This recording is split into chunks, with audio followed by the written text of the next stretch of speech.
Soren Kierkegaard said, "There are two ways to be fooled. One is to believe what isn't true. The other is to refuse to believe what is true." George Orwell told us that in a time of deceit, telling the truth is a revolutionary act, while Aldous Huxley reminded us that facts do not cease to exist because they are ignored. Lastly, Joe Class said, "The truth will set you free. But first, it will piss you off."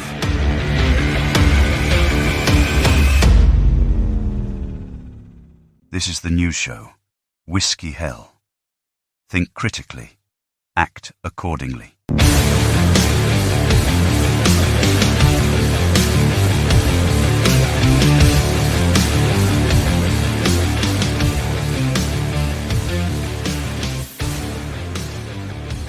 Starting on March 30th, 7:25 in the evening. This is Whiskey Hell Podcast. We're looking at the narratives, the news, the ridiculousness that's going on, and just bringing you some fun when it's when it's dark, when there's crying that happens. We don't want you to cry. We want to be the light at the end of the tunnel for you, right, Fitz? Hell yeah. Shit's getting too real out there. It's getting too real. We need a break. We all need a break. I'm hoping that for some of you, if not all of you, this show is just a little bit of a reprieve from the ridiculousness, the heaviness, the weight of the world. You get to take a little time out with Whiskey Hell and crew. We got a major crew tonight. Awesome. We have a massive crew tonight. And you know what? That crew has massive members. I can already see it. If you look out there right now, we got Tabby, Beard. Oh yeah. L. Ooh. Mike's out there in chat. Yikes. Jay's in there. Woo! Joe Bonnick is in What's chat. up? And Aaron, the Easter they them. I'm so happy. Oh. It's going to be a good show. How could it not? How could it not? No, it's going to be a great show. And by the end of the night, we just want everybody to have listened, had fun, thought a little bit more about what's going on, and just realize that the end of the world is probably coming at some point, but we're going to be there right with you, your shepherds, into the apocalyptic unknown. Wow. I just came up with that. That wasn't bad. Yeah, it actually was. That was really good. Holy shit! Write that down. Mark it. I'm gonna. That's another shirt. I think. There you It's go. like 95 shirts we've got now. We just got to print one. Dude, there's How was a your shirt week, out man? there that my week was it was terrible. It's terrible. It's not even worth going into, so I'm not. All right. Yeah. This is How the about reset, you? then. Yeah. How was your week? My week was interesting. We'll get to a little bit of that in housekeeping, but it was a hard week. It was an emotional week. I had some changes at work that are frustrating, but they're out of my control. So sometimes you just got to lean into it and make lemonade out of lemons or something. However that goes. Yeah, that's how it goes. Yep. What beer are you drinking? Oh shit. Well, mystery beer. Nice. I guess. Hold on. Let me pop it. Oh yeah. Okay. So this is from a new to me brewery, called Montavista. I'm sorry, Montavilla. Montavilla. Montavilla. Montavilla Brewing Company. I don't know where they're from. I don't know what they're good at. I don't know what this beer is going to be. And it's kind of exciting. I kind of have that's tense awesome. butthole right now. Yeah. Yeah, it's going to be good. Now, for those just tuning in, Fitz does a mystery beer now, and that's always his first beer. So we've got to try and figure out, one, what it is. Yeah. And really it tests Fitz's beer knowledge.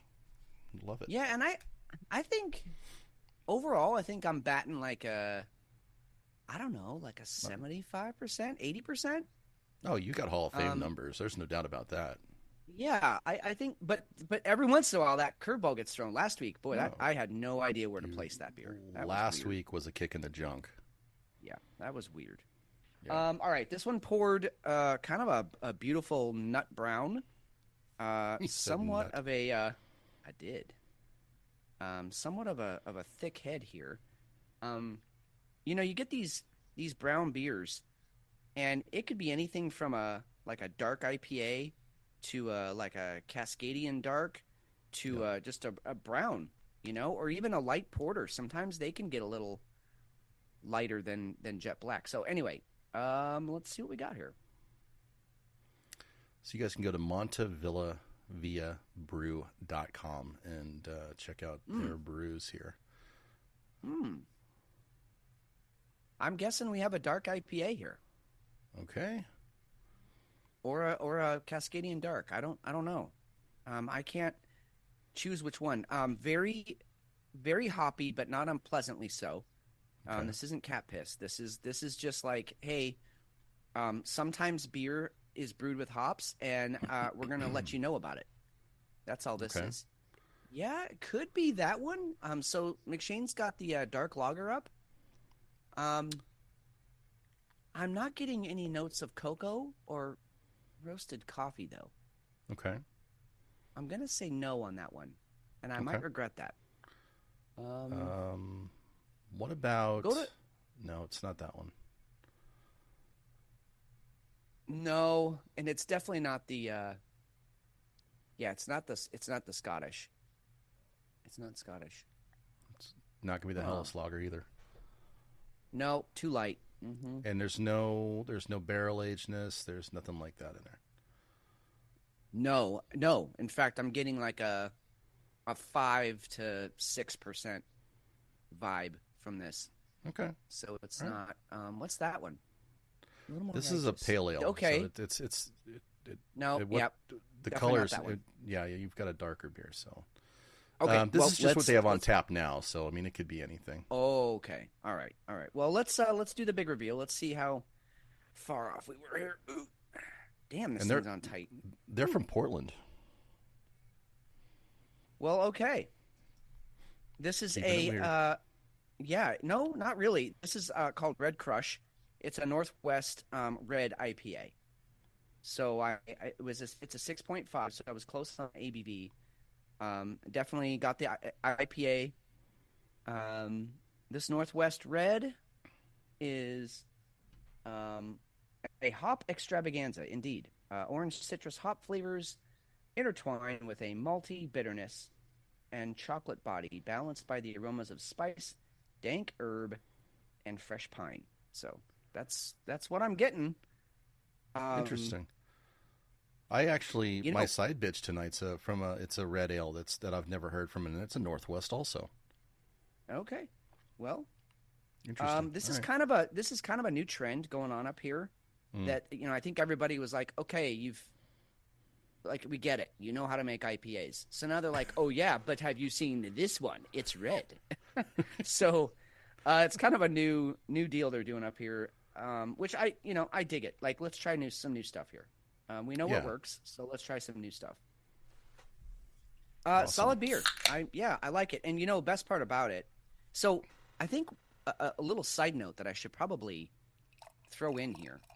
When my wife is getting these mystery beers, it's when we go to Market of Choice and I'm picking out like show beers that I want to do, and she'll go over to the like majorly discounted bin and just see if there's anything in there that's interesting, which is why I get such a wide variety of stuff Okay. from the mystery beer. She never has a theme. She just looks for the discount beers. This one was $1.99. No for a, shit. for a s- yeah, for a 6.5% solid IPA in the big can. So that in itself is kind of impressive. Like, this is a good beer for $2. So you can't even get that down at your local pub. So anyway, well done. I'm thinking too. This was really cold when I poured it. I think it's going to open up a bit as it gets closer to room temperature. So I'll keep you updated. What do you got over there? What are you drinking? So I've got a new one. This is by Imprint Beer Company. And the thing that really stood out to me was that it's nitrogen infused. Oh, So okay. that sounded intriguing. It's called Smooth No it out, Remedy. Yeah. No Remedy for Vanilla. It's an English style porter with vanilla beans, and it does smell. I mean, you get a big vanilla nose on it. So thick head, probably about 1.5 inches almost. Actually, no, that's about an inch. Yeah, it's nice and thick, just like like some people like them. My God, there were so many sexual jokes in there, but you just keep on going, man. I'm just gonna be in my head here. Yeah, that's okay. That's all right.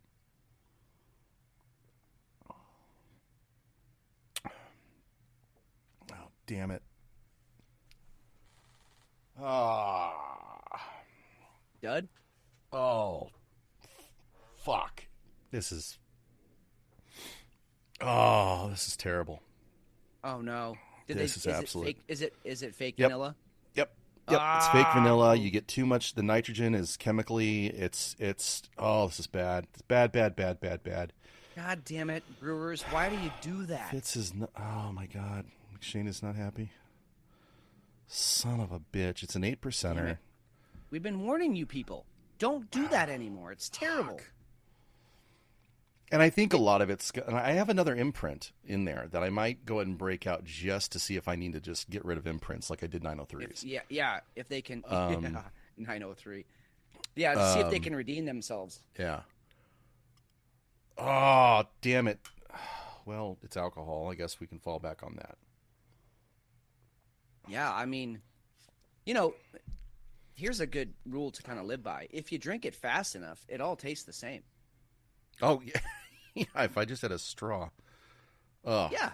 All right. Just start the IV, Yeah. Ugh. All right. Well, I can guarantee you that I'll be ready for another beer pretty quick here. So. Okay. So that means we should probably get into the show. We probably should. And we do have a Hefe coming up soon. Did he, last week we kind of issued a challenge to the Hefe, and we said, hey, if there's any stories that you really want to talk about when you're on for your little snippet, let us know. Did he get back to us with any stories he wanted to do? No, but we'll hit him up with it during the show. So when he comes on, we'll hit him. That's fine. And Tabby really wants a farm report from him. So I was just gonna say, if he didn't pick stories, then he better fucking have a farm report. You hear me, Hefe? Farm report. All right. So as far as housekeeping goes, I just wanted to the highlights. First of all, we got to spend some time with Gray's Tap Room last night, and it was absolutely ridiculous. Great time. Had a great fantastic time. I'm not sure. Oh, go ahead. Sorry. I was just gonna say I couldn't even tell you all the topics that we hit. It was just an hour and 15 minutes of riffing. And that's what I was gonna say. Is I can't tell you the last time I had a conversation that jumped to so many different places within such a short span of time. Yeah. I do know that we had a lot of fun. I do know that I love conversation with those two miscreants, and I can't wait to do it again. So, no, I know it was outstanding. It was outstanding. Yeah, it was great. So I don't think their listeners can take it more than once a year. Yeah, but, let's keep it to once a year. But hey, it's always a good time. Always a good time. So thanks for thinking of us. Thanks for inviting us on. I almost didn't make it, dude. I was hustling yesterday. And just slid in right under the wire. So I'm glad I made it. So I'm glad you made it too, because you're actually the interesting one. So I really appreciate you being able to be there. Oh, stop! And not having to carry it. So you were way more funny last night. Way more funny. Hey, so that show's going to drop. I think it's. Correct me if I'm wrong. It drops Monday. Okay, yeah, that's what Monday. I thought. Sweet. Now, so you guys got to download that. 3 p.m. tomorrow. But then next week's show is going to have Beard on it. Ooh, seriously looking forward to Beard of Liberty. So he's going to be on the following week. So very fun. It's going to be an electric show. We'll just say that. Oh, yeah. I mean, if you want to ride the Beard, tune in next week. To ride. Okay, that has to be the name of the show, Riding the Beard. Oh, yeah. Boom. Oh, well, we can do beard rides. There's a lot of places they can go with this. So, So I had I don't have. I mean, we've talked about this. I have a lot of acquaintances, and very few friends that I would say here that I would I would miss. We'll just kind of say it like that. Here in town, right? There's like 3 or 4 that I'll actually hang out with, and that's like it. I've got you and Hefe. We've got the wonderful folks we've come to know in our community. But I had an interesting time on Thursday night. I went to I joined a little. It's basically a cigar and barbecue. Okay. Guys, little club. We've got there's a little bit of a fee involved, but one guy's a pit master. I mean, he's better than I am. He kills me. I mean, the guy's just phenomenal. But I went there Thursday night. Didn't know anybody. Well, except for my buddy Brad, and Jake. I think you know both of them.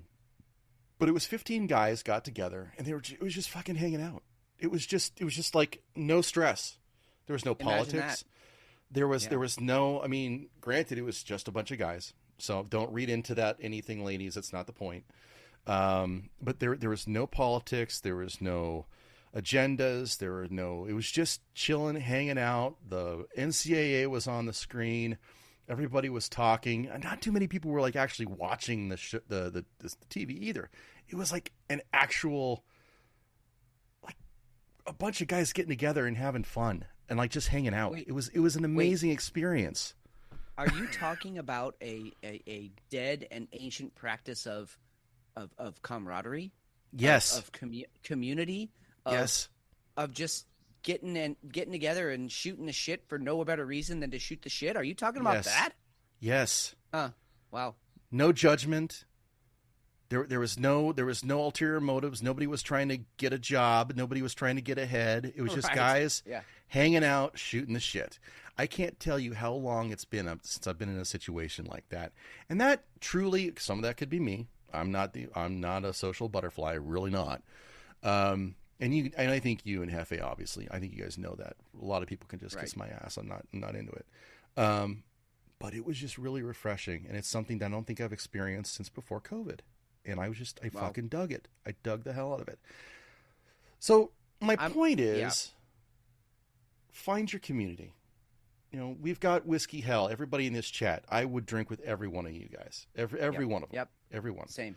Cheers. Everybody drink. Damn it. Yep. Cheers to that. Even my shitty fucking porter. God damn. But get your community, get your people, embrace your people. I guess that's what my big takeaway is. Whoever that may be. It doesn't matter there's no bullshit that goes along with it. It doesn't matter race. It doesn't matter any of that stuff. The stuff that you see on that's being preached by the left and the right, all that stuff is just absolute bullshit. When people come together and they just want to be, that's something that's fucking special. So, that's the way we like to treat the show, obviously. So if you ever feel that we're not going down that road, you can definitely tell us, because we want the feedback. But it's important, it is really important. And I'm very lucky because I do have you and Hefe, and I've got some other folks here that I can really talk to. And it just made me appreciate that a lot more. So that's my little housekeeping assignment. I love it. And I think community is something that we and I will say definitely for our generation, for Gen X, I think we kind of took it for granted. Yeah. It was just something that was always around. It's something our parents did, our grandparents.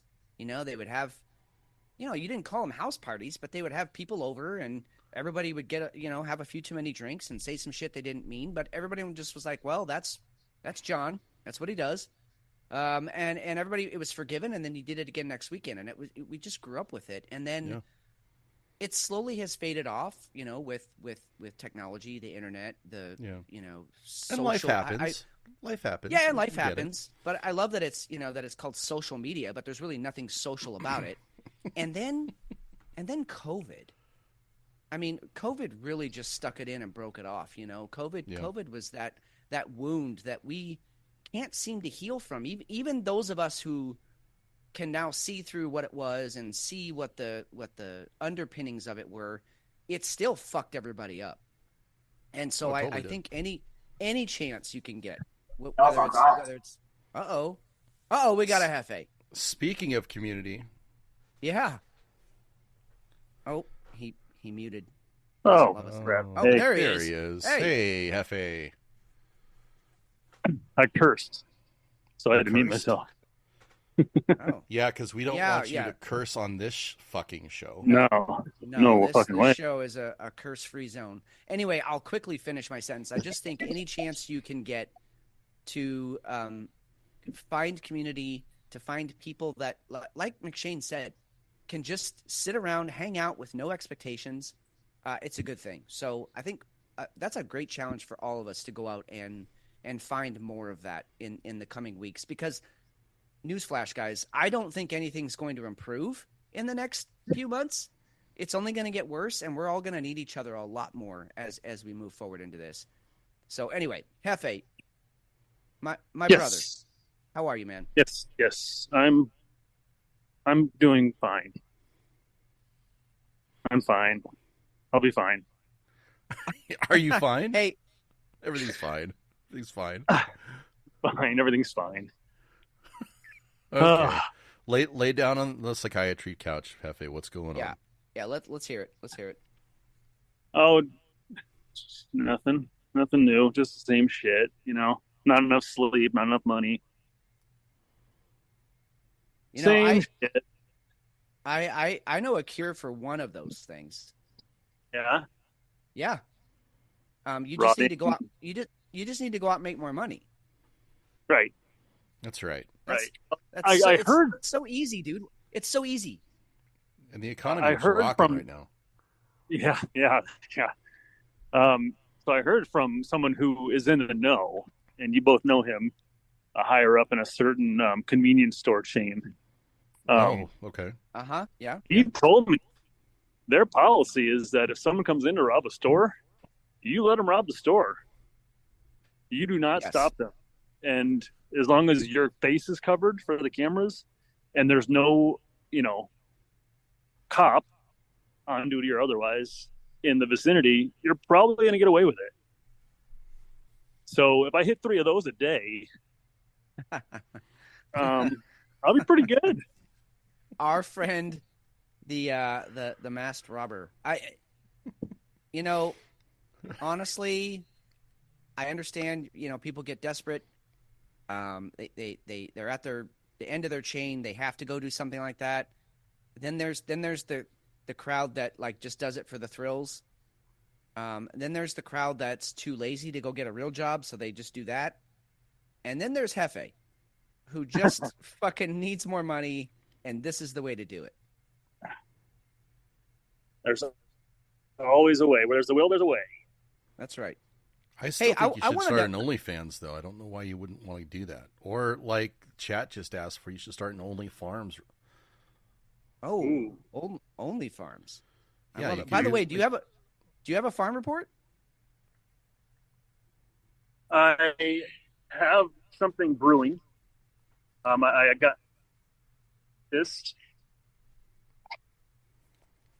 for my let's call her my I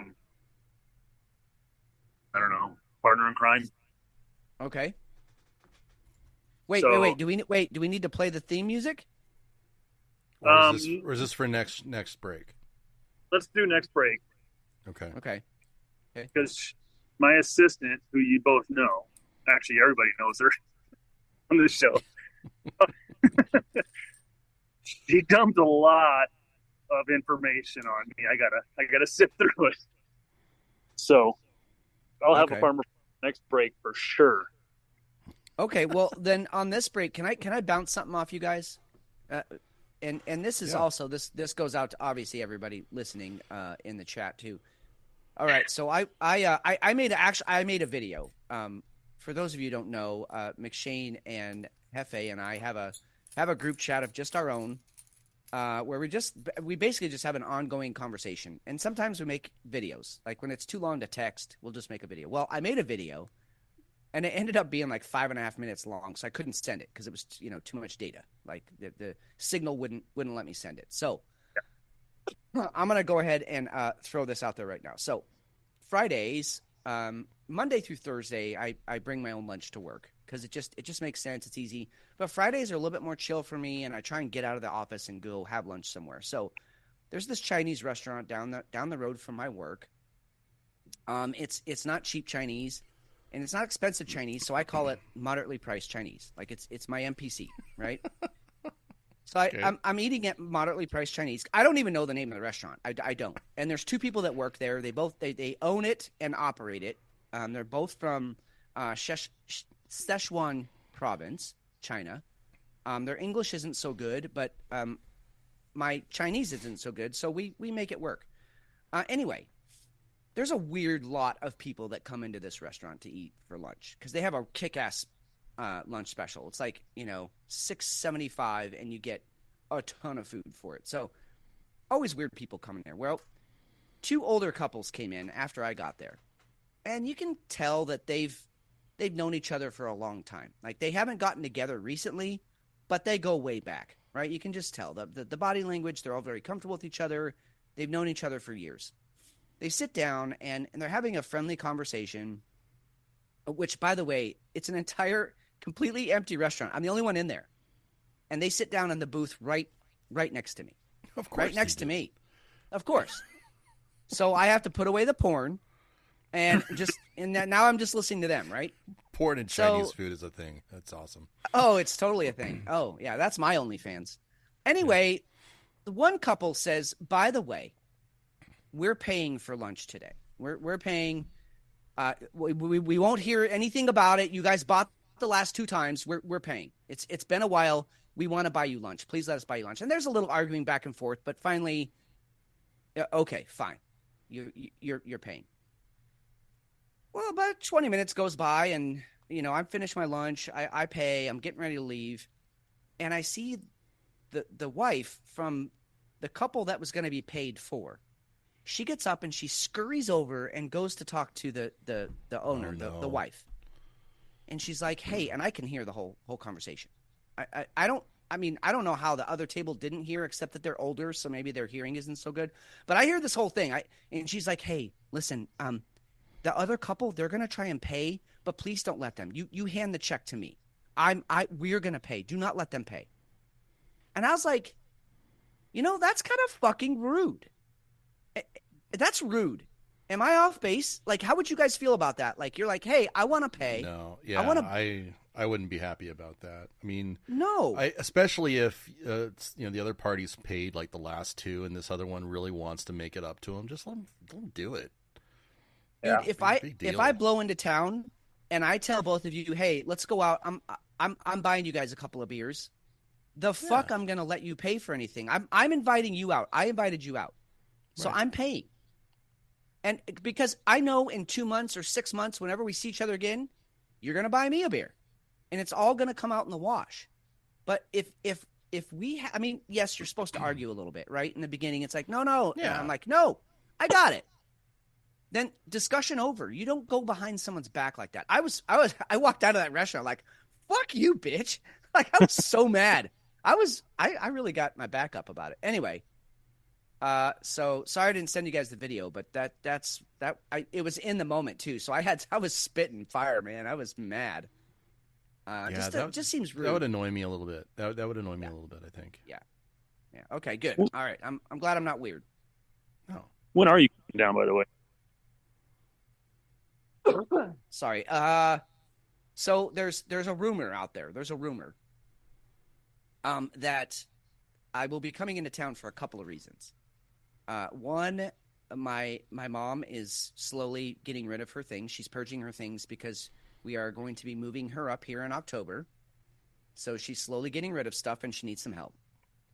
Number two, my next Kung Fu workshop in San Francisco is in July, but we're going to have another meetup halfway between now and then to brush up on some stuff so Sifu doesn't feel like he has to go over things again. So I will have two reasons, and that's going to be in Phoenix.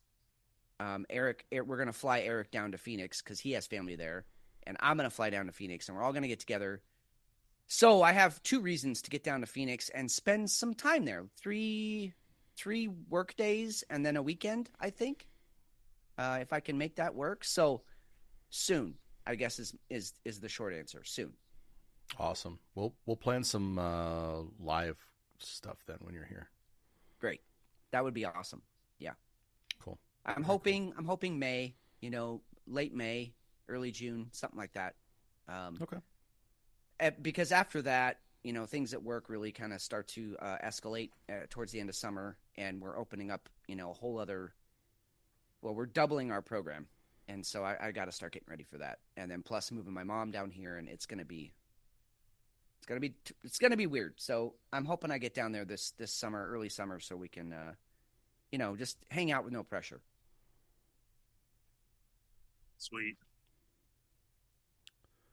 Beautiful. All right. Well, mark it then. Yeah, yeah. And as soon as I know, I'll let you guys know for sure. Cool. Nice. All right, Hefe. So not a bustling time at the tables tonight? Started off slow, but I made like 90 on this last table, so okay. Kind of right. Back. I'm going to call my shot. By the time you get done tonight, you're going to be over 4 bills. Whoa. I'll take that. I'm going to call my shot tonight. I like it. I got a couple of shots to call tonight too, but they don't have anything to do with Hefe or how much he's going to make. So I'm gonna double down on what McShane's saying. I'm gonna put my bet on that bet. I'm gonna say 4 bills also. Let's do it. Okay. Well, this 4-ball I'm going into is the shit one. It's Pai Gow and roulette and mucker. So there probably won't be much going on by next break, but it's all right. Nah, someone's gonna get hot on Pai Gow. Someone's gonna throw down an envy. Someone's gonna start getting hot. They're gonna put some money down for you. It's gonna be great. All right. Tabby wants you to open up a hole that'll help be able to get more money. Open up a hole. Roger that. Yes. Okay. So you have to talk to Gretchen about that. How that's going to work. I don't know. Mm-hmm. So, are you working? Okay. Are you working on Transgender Visibility Day tomorrow? That's tomorrow. Yeah, that's tomorrow. Yeah. It's not Easter anymore. Yeah. No. Transgender Visibility Day. It's to celebrate all the amazing accomplishments and contributions that the transgender community has made to the U.S. as a whole. Yeah. Hey, and, yeah, I do have to work on that.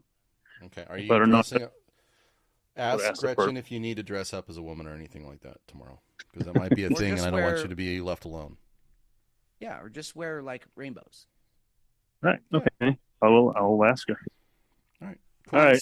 Speaking of holes, real quick, Hefe, you need to hear this. My new motto, and again, we're gonna make it a shirt. I hope. I just came up with this on the Grace Tap Room last night. But here's my motto. You ready for this? I'm ready. I want you to hang up as soon as you hear me say this, and then I just want you to let it just percolate. Okay? Here we go. Okay. If you have a hole, I can make it fits. And he hung up. Good job. He's gone. Yep. He did very well. That was great. Well done. All right. Do we have some news to get to, or what are we doing here? We do have some news to get to tonight. Do we want to go P. Diddler, or do we want to start with the destroyed bridge? Let's start with the bridge, because I don't even want to talk about it, to be honest, but I know we need to, because, well, yeah, let's start with the bridge, and then we'll go to Pete Diddler, and then we'll finish up the show later with just maybe some rapid fire. Okay, all right, that sounds good. All right. Yes, so to Beard's point, there was another bridge hit today, I believe in Alabama, something like that, but we'll get to that. It didn't collapse the bridge. So, but yes, there was another bridge hit today. All right, let's talk about Baltimore. In our chat, for me, Beard actually broke the news on the Francis Scott Key Bridge in Baltimore, Maryland, being hit. This is on the Patapsco River. And thank you for breaking that, Beard, because I woke up, unfortunately, at like 3 a.m. and saw that. I went back to bed and decided I'm not going to even try and look into that because then I'll never go back to sleep. But when I woke up a couple hours later, wow, this was a huge, huge thing. The bridge, the Francis Scott Key Bridge in Baltimore, was hit by a large container ship. I think it was the Dali, D-A-L-I. And this is a major port for the United States on the East Coast, and it is gone. So the major factors here are, number one, it hit head on, which caused a catastrophic collapse. And again, we can get into the conspiracy stuff because I know what I saw when that bridge came down. I saw a lot of sparks up at the top of that bridge that looked like cordite to me, but I'm no explosives expert, so we'll skip that for now. Let's just go with the facts. The facts are the ship hit the pylon head on at a pretty good speed. I won't say top speed, but it was moving for a container ship. There was no portmaster present. There was no tugboats present, which those two things, from my understanding, those two things have to be present when a ship of this size is getting out of a port. Neither of those things were present. It hits the bridge, and a half mile of it collapses. Okay. That's a bad thing. Well, on top of it, that's like the major. So some people were saying that their commute is now going to go from 20 minutes a day to like 2.5 hours a day. Yep. Because this bridge was the only one connecting for cars one side of the Baltimore Bay to the other.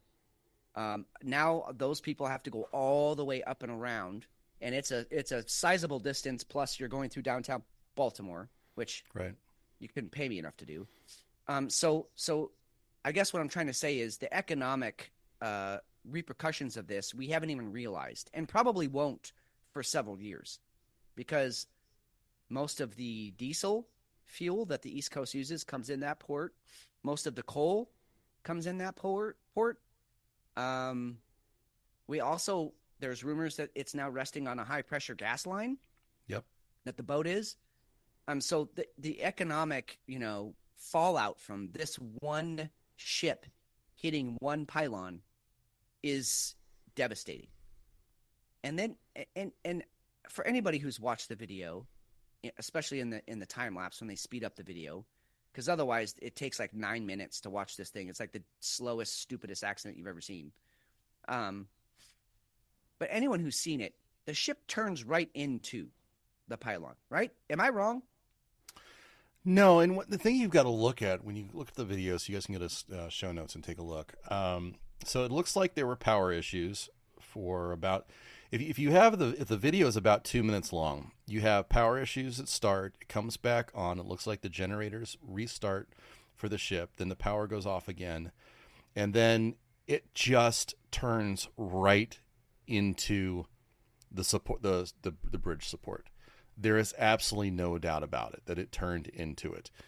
And to me, it even looks like, because there's if you're watching the video, the ship's going, and then the power goes out, and when the power comes back on, there's a huge plume of black smoke, and someone was like, "Oh, maybe it's an engine fire." No, that's the engines powering up to make that turn, because they have to have an amazing amount of power to turn those things. So that's the engines. Someone put full throttle on that thing. It doesn't look like, it doesn't look like I don't know. It just doesn't look like it broke at all. And you need to have power to drop anchors and stuff like that. I mean, they could have dropped an anchor and maybe it went into it. But here's the thing that we're not getting. The black box cut out 2 minutes before this happened. Correct. So there's no data on their black box. You don't know what was going on in the bridge. You don't know what was going on system-wise. You just have the Ukrainian captain's word for what happened. Amazingly enough, that there were no cars on the bridge. Yeah, well, that all apparently got suspect too. Oh, it is suspect. How did they get the Mayday out? This is a main thoroughfare, and you can see one truck going across. But this is a massive bridge. How does that Mayday get out, and the police automatically just shut it down? That's suspect. I don't know. I just there's so much about this that just doesn't make any sense. Also, the anchor theory, that's been shot, because even if they did put the anchor down, that was on the port side, I believe, and the ship was turning starboard when it hit the pylon. So if the anchor went down on the port side, it would have pulled it left, and the ship was making a hard right to make sure it hit that pylon. I'm sorry, we've all been. Yeah, we've all been in a car, and you want to hit a garbage can or whatever. Like, you aim the car right at it, and ships are different. But this looked so super deliberate to me. And the Mayday call, so there's also been like 2 or 3 different, apparent quote unquote recordings of the Mayday call from the captain. And what's funny about them is none of them does the captain have an accent at all. And yet they're asking us to believe this guy was from Ukraine. Okay, well, he would have some sort of accent then if he's from Ukraine. I'm sorry, you don't ever get rid of all the accent. And these guys sound like they're from, Kansas. Just talking normal, Mayday, Mayday. We've lost control of the ship, and it looks like we're about to hit the bridge. It wasn't the guys who called in the Obama, cook that died, right? No. Not the same guys who did the 911 there. No, although now that you say that, we should probably do a voice comparison. But they want us to believe that the Mayday call went out to the Coast Guard. Coast Guard then relayed that to dispatch for Baltimore Police, Baltimore PD, and Baltimore PD got to the bridge, and all of that happened in a span of 120 seconds, 2 minutes. I'm sorry. I have a firehouse pretty damn close to my house here, and if I called 911 right now, it's going to take them 5 minutes to get here easily. At least. Easily.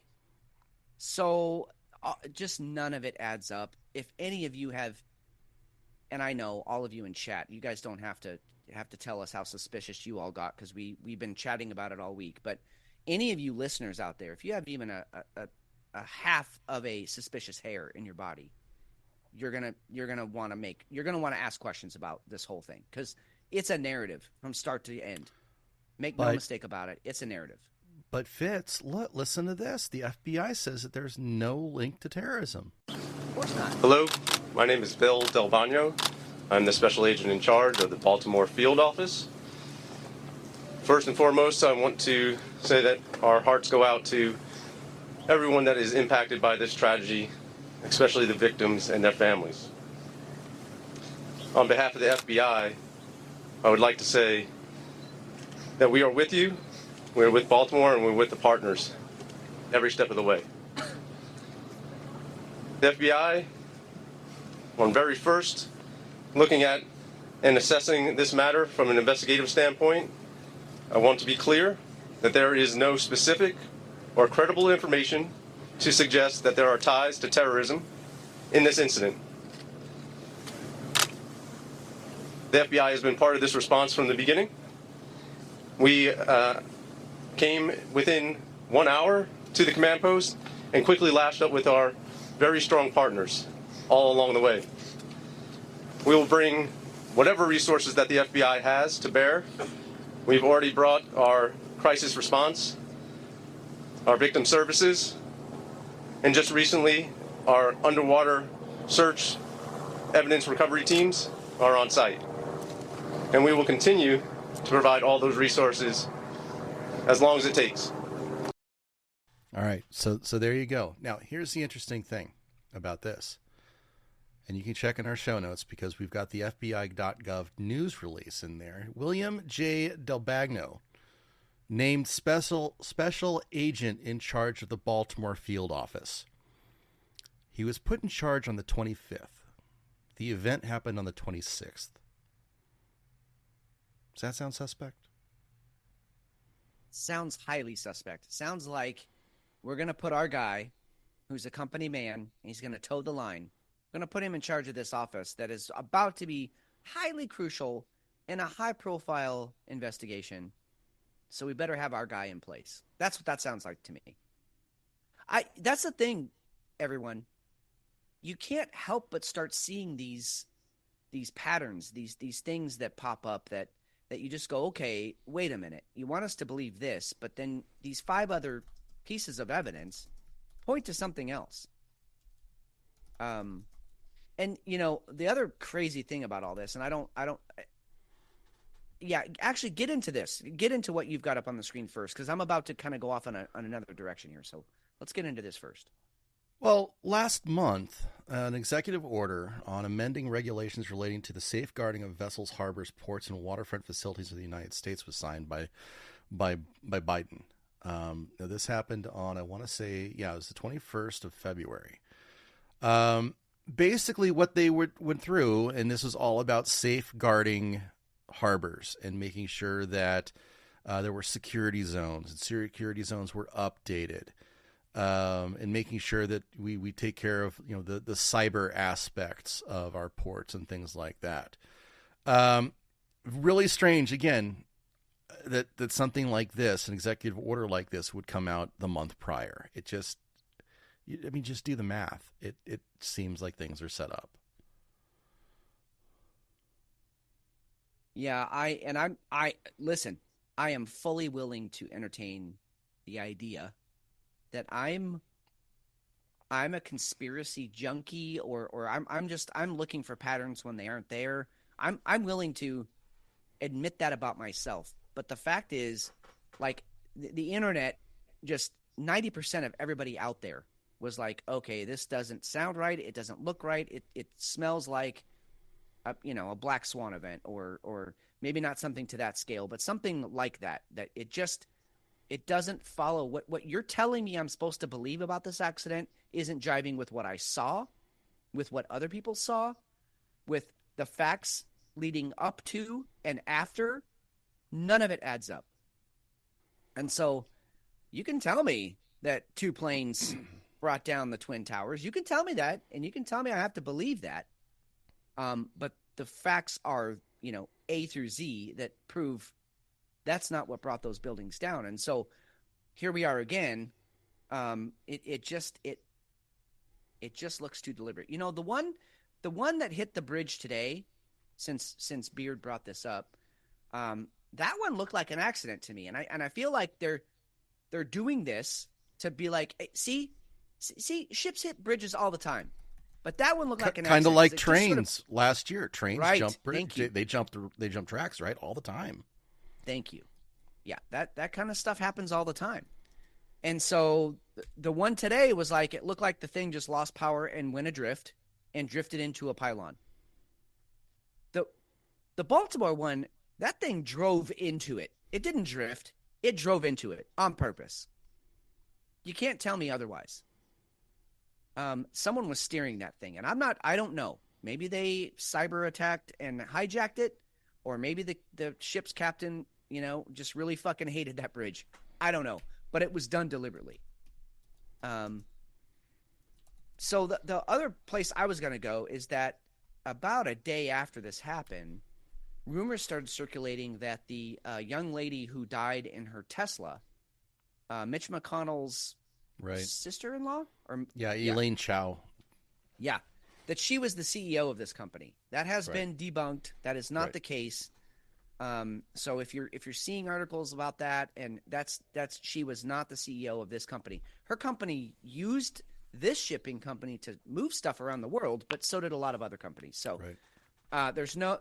I mean, that dog doesn't hunt. There's nothing there, unless she knew stuff about this shipping company that could have come out. But I don't see those linked. It's still a suspect murder. Don't get me wrong. I mean, it was still weird that happened.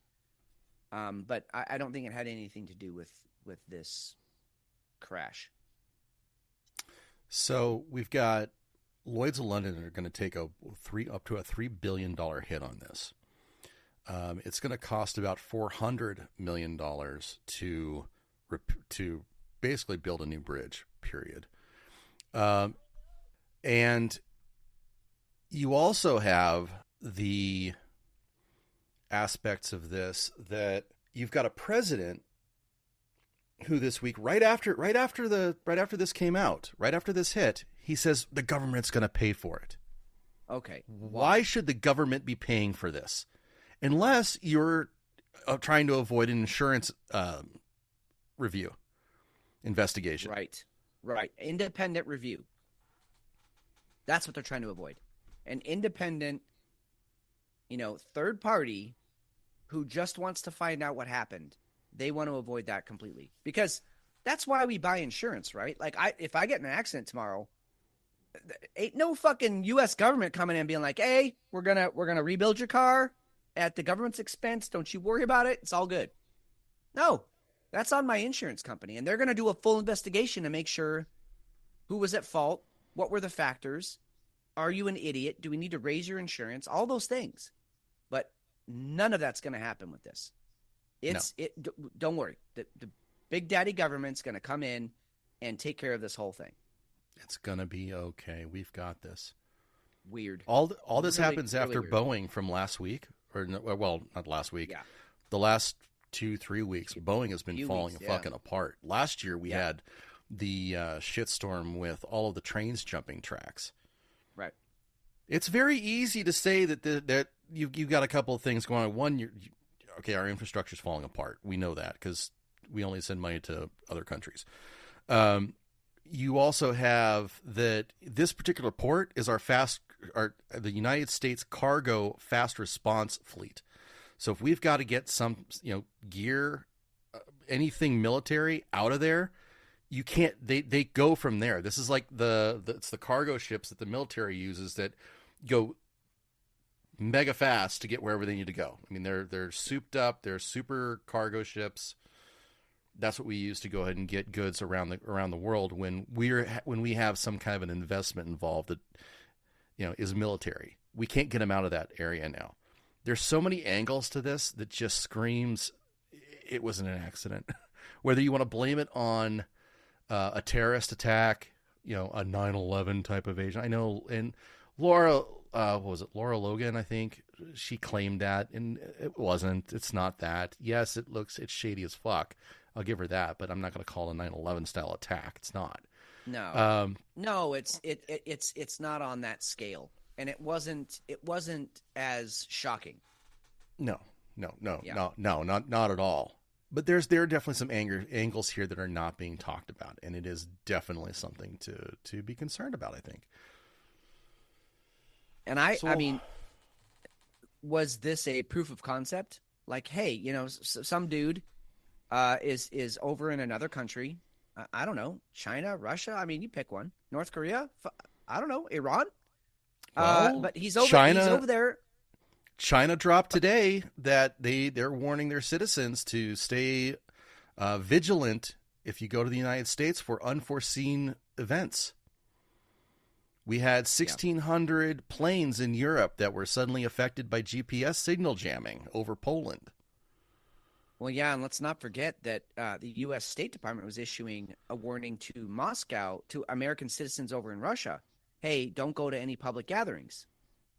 So now we hear this from China saying, hey, don't go in the U.S. to any public gatherings. But anyway, some guy's over there, and he's like, hey, watch this. I'm going to crash this ship into a bridge. And his bros are like, bullshit. Prove it. And then he does it. Like, maybe it was just like a proof of concept thing. Maybe he just wanted to be trending on Twitter or on TikTok. Maybe it was a TikTok thing, and he couldn't come up with a good dance, so he decided to ram a ship. Maybe that was it. But I find that much more likely than, oh, the ship lost power, and it was just a string of bad luck. It's too precise. Bad luck looks like the ass end of the ship swings into the pylon, and we can all go, wow, damn, that was bad. That was an accident. This was precise. This was not a shotgun. This was a sniper. And in my opinion. And it was a significant one. I think it was a significant one. It's a big hit. They're talking about. I've seen 4 years. I've seen 6 years, and I've seen 10 years that it's going to take to rebuild this thing. Oh, it'll be a long time. You have a cleanup, and again, if the ship is resting on a high pressure gas valve or gas line, that's in itself is going to be a delicate matter to make sure. I don't know what the tidal pressures are in a place like that, in that particular bay, but you could really, that could be very dangerous. So there's a lot of factors going on here. It wouldn't surprise me if it did take 10 years. Well, one of the other interesting facts, and we could probably move on from this, but the NTSB, National Transit something Bureau, I can't remember what it all stands for. It's the federal department that handles all of our transportation investigations. It'll take 2 years just to get that investigation done.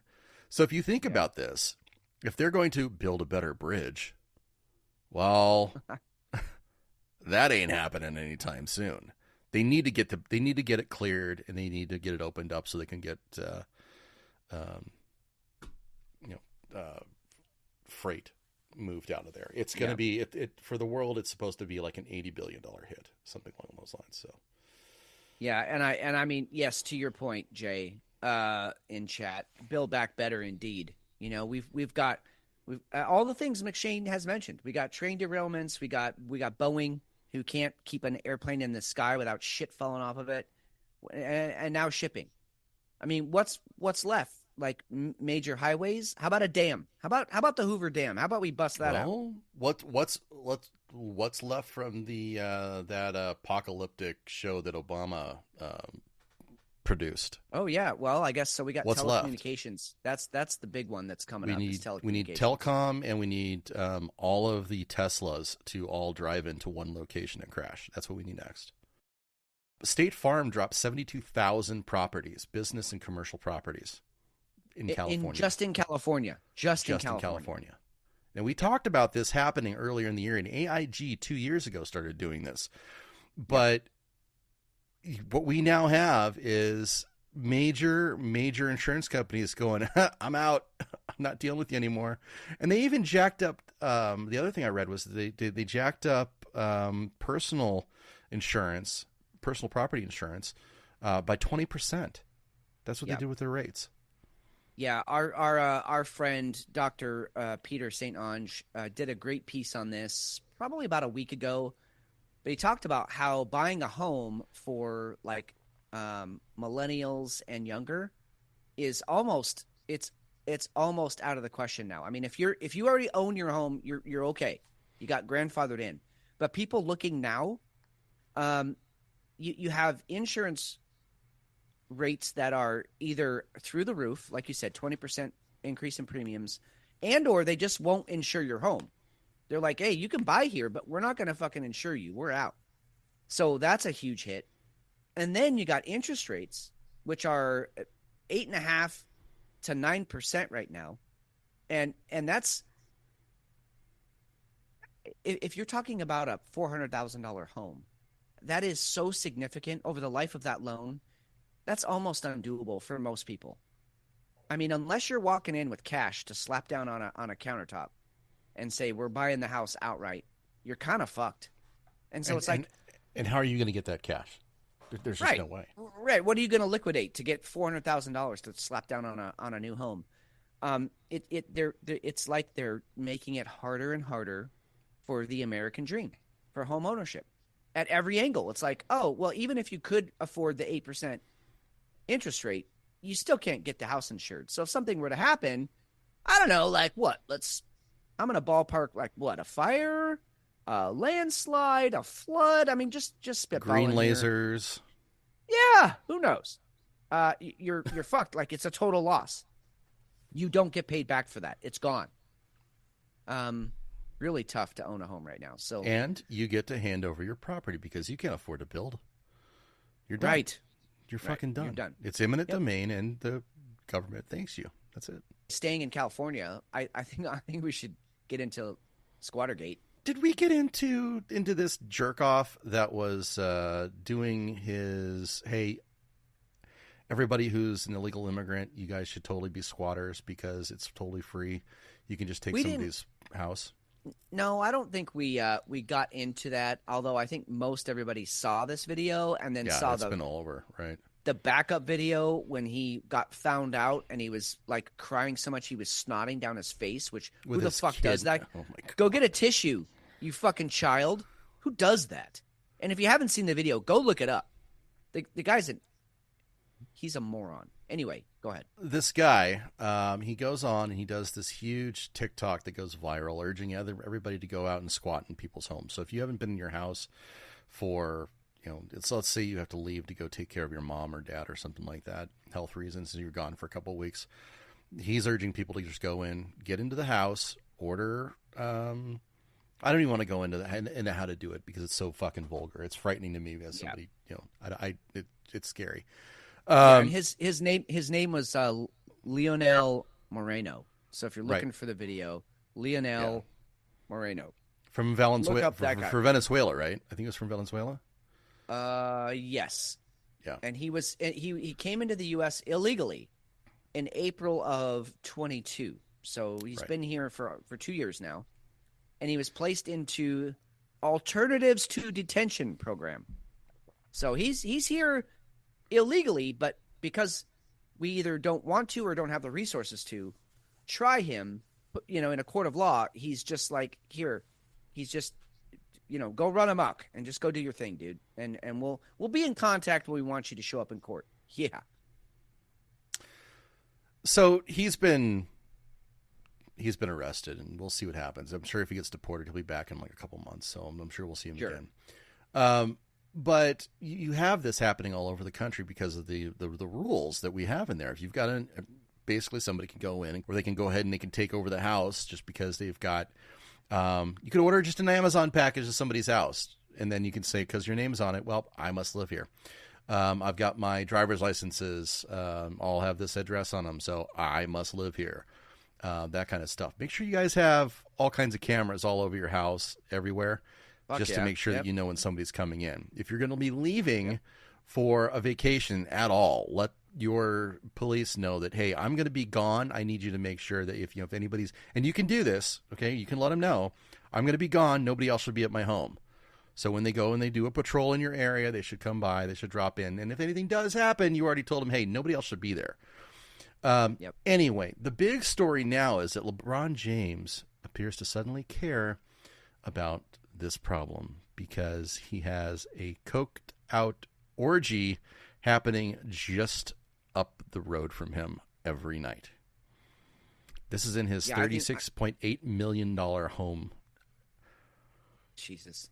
Yeah, I think it's the same neighborhood J-Lo lives in, a couple other, big time. Yep. John Legend and Seth MacFarlane. Yeah. And so, wow, isn't that something? Like, it's all fun and games until they come to your neighborhood and start shitting in your lawn. Now that we've got this going on, we've got squatters in multi-million-dollar homes. It's going to be fantastic. Why would you stay in California?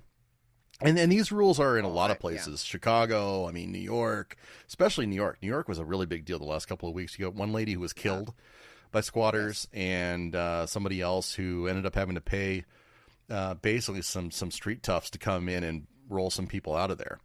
And one lady that got arrested, she was trying to kick people out of her home. Yeah. And her parents' home that they left to her. Yes, and those guys who were in that home were subletting the basement out to some other guy who they wouldn't let into the house, and they made him pay $3,800 for a room in the basement, and then they wouldn't let him into the house. And it wasn't even their house. No, it's a fantastic scam. Why are we even bothering being honest when you can get away with so many other things? That kind of goes back to what we were talking about last week of, there are people in this country who have none of the responsibilities of citizenship, and yet they get all of the benefits of citizenship and then some, because they find loopholes in our laws that are there for, actual reasons for real things that came up that were unfair. So we put a law in place, but they're exploiting that. They're exploiting the goodness of us. It makes you just want to walk around being a dick to everybody and be like, no, you don't get my charity. You don't get my time. You don't get anything from me, because if you give a mouse a cookie, We know how that story ends. So I'm not giving you shit. Leave me alone. Get the fuck off my lawn. Like, I feel like one of those guys now. Yeah. It's crazy. Yeah. All right. What do you think about switching up beers? Oh yeah, I'm definitely ready. Let's do this. I've got a beer I'm really excited about coming up next. So hopefully you do too, and we can rock and roll the second half of the show here. All right, that sounds like a plan. Fitz, this is actually this night is very unique, very much an honor. This is fucking incredible. Moose just showed up too, and Calliope's here. Yeah. And Buttercup was able to make it. Very humbling. Humbled. Very humbling. Yeah. So thank you for being able to jump in here. It's great to see you guys. Yeah. Thanks for supporting the show, but also thanks for being here to support the show. Like, that's a whole other level. Pretty incredible. So huge honor and very humbling. Again, we're gonna try not to fuck it up. That's right. That's all we can do is try not to fuck it up. That's because we still might. You never know. Give us a chance. So you're saying there's a chance? I have a massive problem with this beer. Holy shit! I've got an emergency. Uh-oh. You got a head overflow? Yep. That's what she said. Oh my god! It's all over the fucking place. This is so not good. Yes, party foul. Oh my god. Well, the good thing is it tastes good. Okay. What do you got? What is it? Premature ejaculation all over the fucking place. Yeah. It's like the beer exploded. I didn't even get into oh fuck. I didn't even get into the glass. There's a metaphor there, I think. I couldn't even get it in, Fitz. I'm stuck on premature ejaculation. I can't remember the last time that happened to me. Honestly, I don't know. I don't is think it it's something happened to me. As you get? I mean, it used to happen when I was 16. I'd bump into a wall, and if there was a girl within 300 meters, that was it. She was just covered. Whoops. Well, I was covered. I had my pants on. I mean, I didn't walk around nude all the time. Yeah. And I mean, definitely the first time a female touched it, whoa, that's amazing. But my point is, as you get older, and I don't know if it's a mental thing or if it's a physical thing, do you build up calluses or I don't know, but now it takes me a while to even, get excited. And then once I'm excited, then I can go for I mean, I'm not going to say hours, but a while. Well, there's potential there, at least. I mean, if you wanted to, you got to feel that you might be able to. Although you probably you know what? Okay, I'm good after 45 minutes, right, Fitz? Well, that's the thing. I get tired. I mean, my heart rate can only be at 135 plus, for so long, and then it's this is getting unhealthy. For a man of my age, we need to back it back down here. So this beer is called Schmoogie. Blackberry, blackcurrant. Yeah, exactly. There's going to be something sexual. Jay's going to say something sexual about it in a second. Blackberry, blackcurrant, black cherry, coconut. And again, this is from Imprint Beer Company. So I'm giving them a run again. And the head on this thing is just fucking stupid. I'm just going to take a drink out of the can. Okay.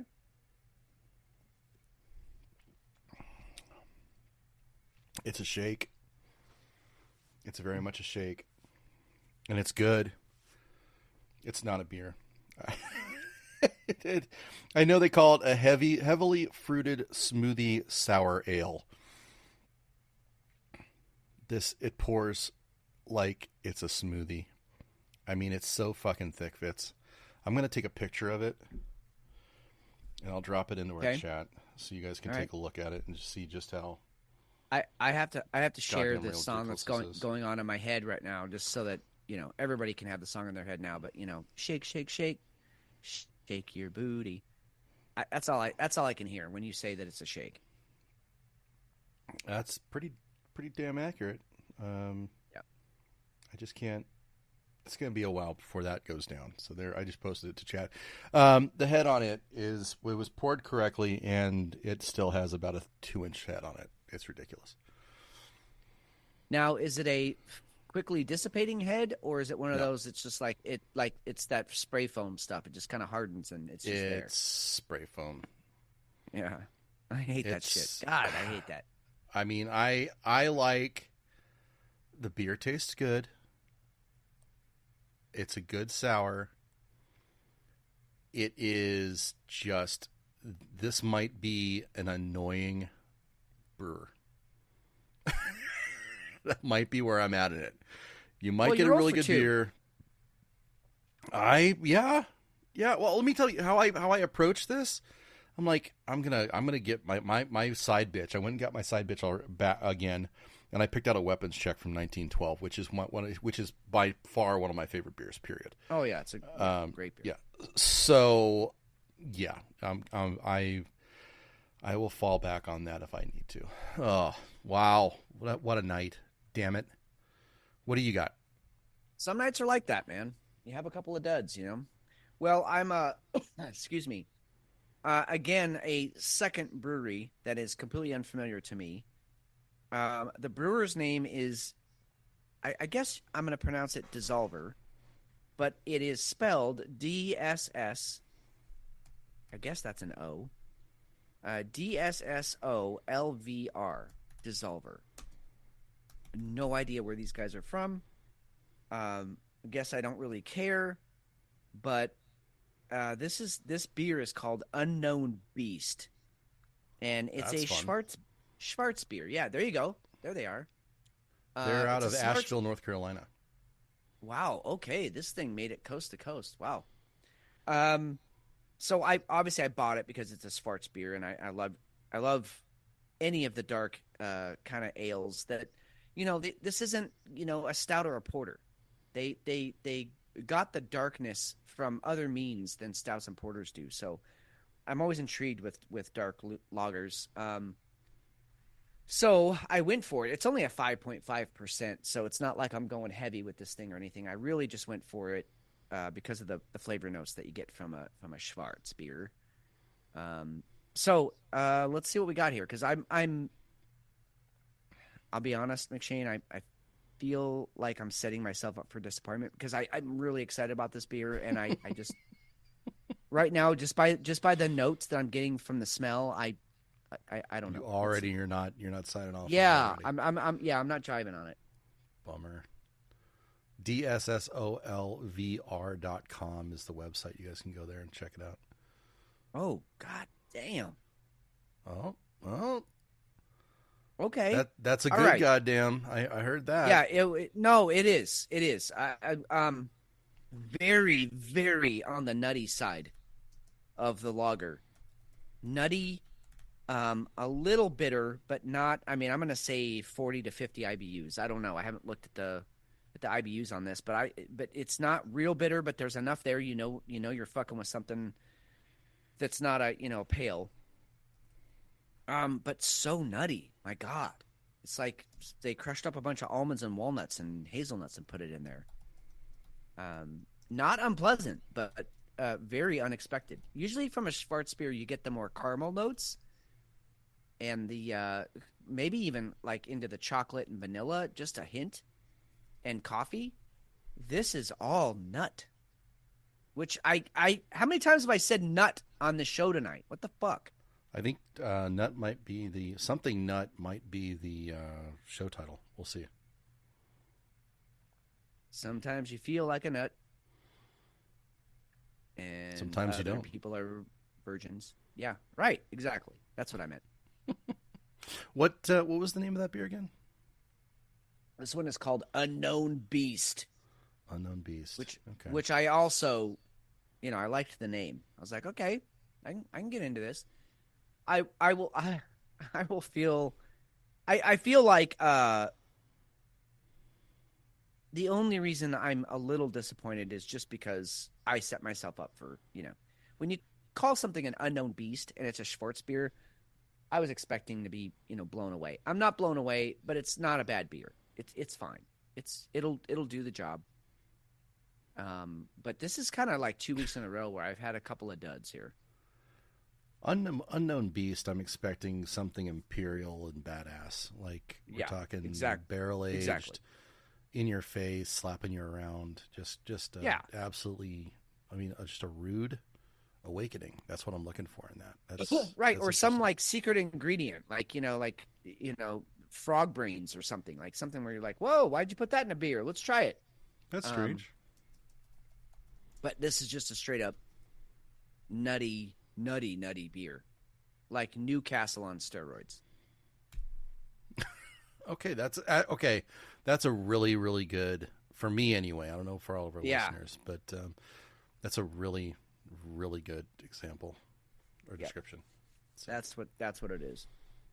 I have to drink the head before I can get to the actual fucking beer. Yeah, I hate that. Because then you get gassy, you get the bloating. That's not enjoyable. Brewers, if you're listening to our show, no, I won't say if. I specifically know there are some brewers that are listening to our show. Please, whatever it is, stop this in your brewing process. Yeah, like if you're throwing an Alka-Seltzer in there or something, like ha, very funny, but fucking stop it because it sucks. You know what else is gassy, bloated, and sucks? Our government? Well, yeah, totally. But Sean Diddy Combs, his house was raided. Do you think the bridge being hit had anything to do with P. Diddy being raided? I hope so. I hope all of these things are somehow related. Like we can trace them back to some government psyop where they're like, hey, first you do this, then you do that, and that'll distract them from this, and then we do those, and then we kill everybody. Well, I mean, I hope that part doesn't happen, but like, I hope they're all related.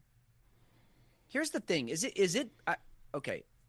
I know this is bad for me to say. I'm just going to say it the way I'm feeling it. I've never, not one day in my life, I've never liked P. Diddy. I don't like his attitude. I don't like the way he talks. I don't like the way he dresses. I don't like his music. I think he's a piece of shit human.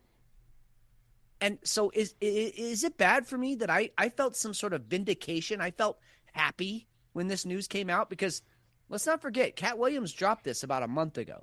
Oh yeah, on the Shay Shay podcast. Right. And he called it. He said, "Hey, you watch. He's going to have a bad year." I think that was the quote. He's going to have a bad year. That's exactly what he said. Yep.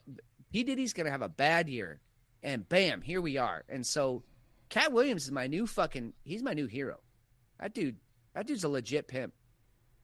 But I mean, fuck P. Diddy. Fuck the fact that you even have a name like Puff Daddy or P. Diddy. Fuck you.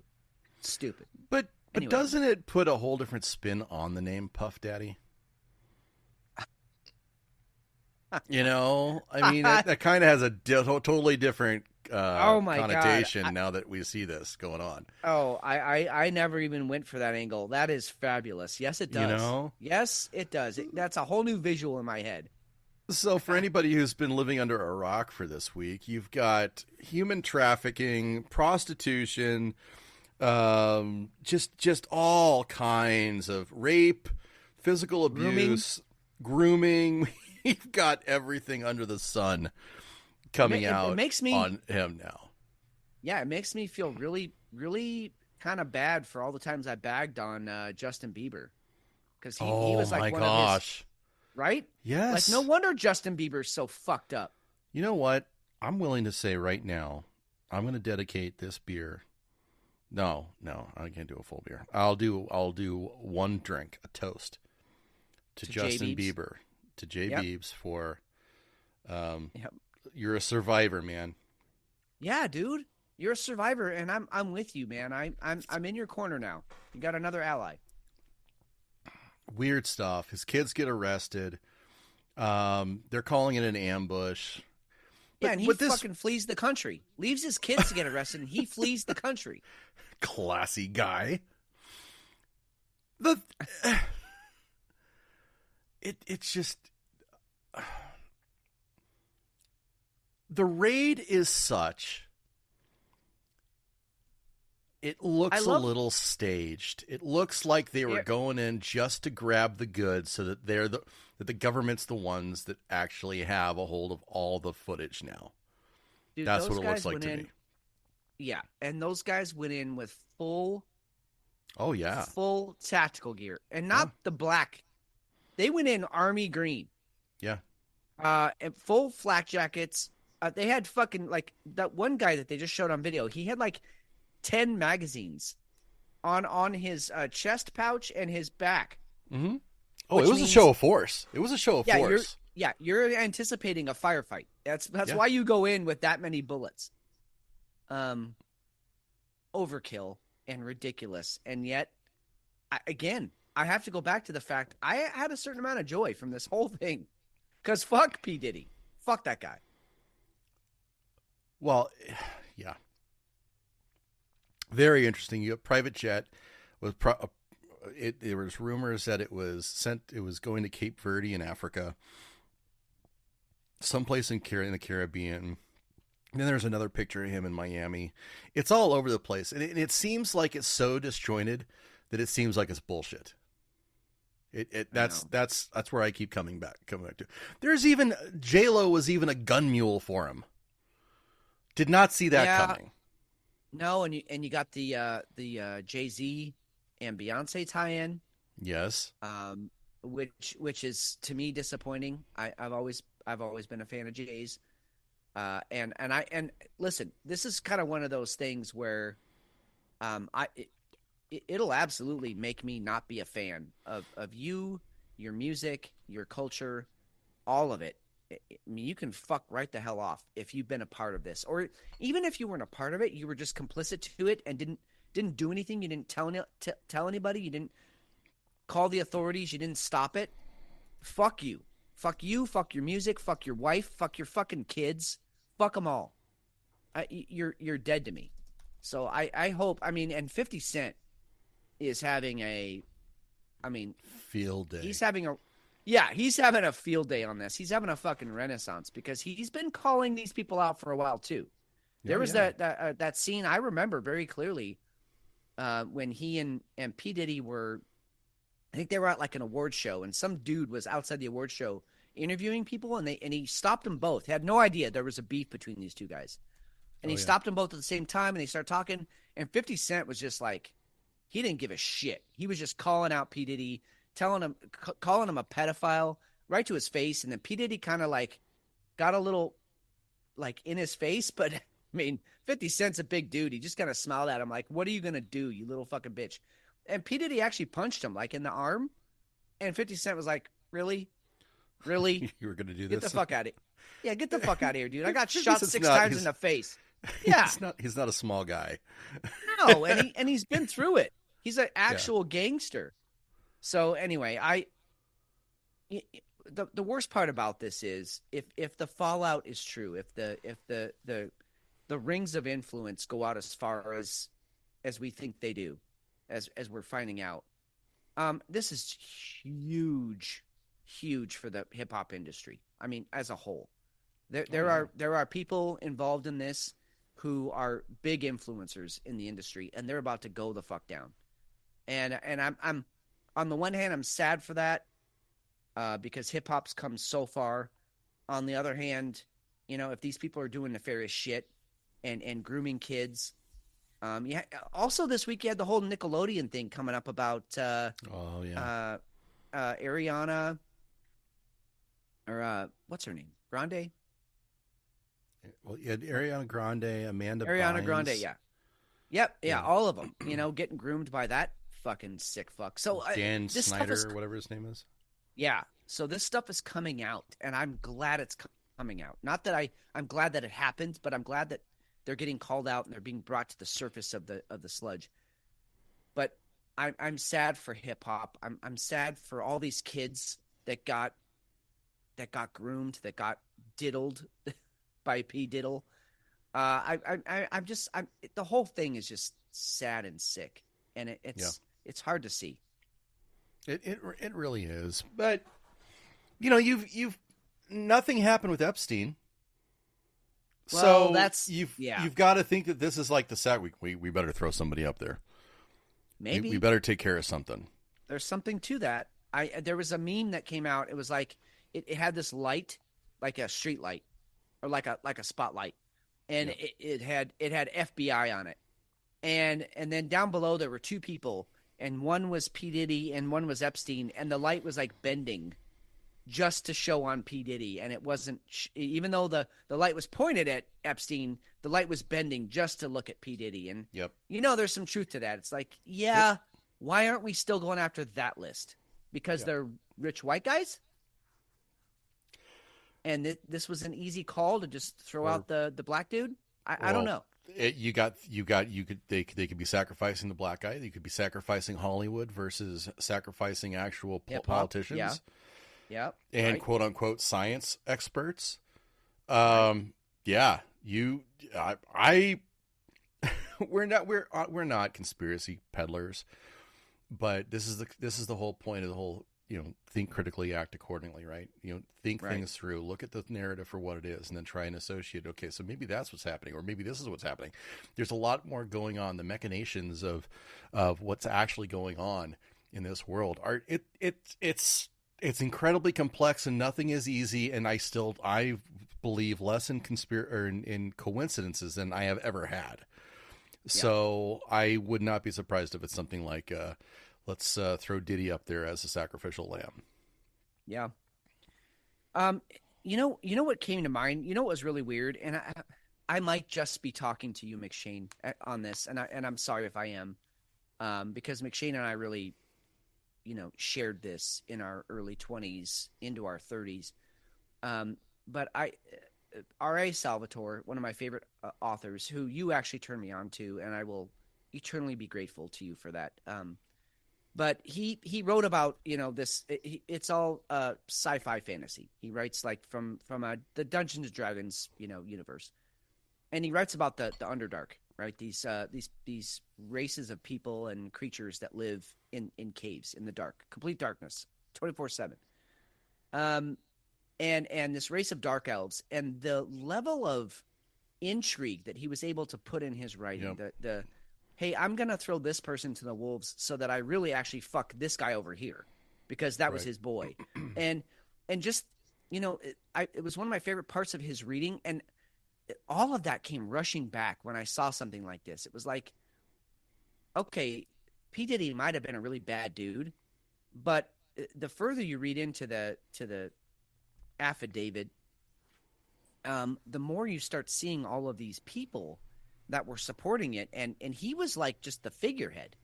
There were people behind him giving him the power to be able to do this, and there's always somebody Universal out in the public. execs and Sony execs, absolutely, you bet, and LAPD, sure, NYPD, and who enabled all them?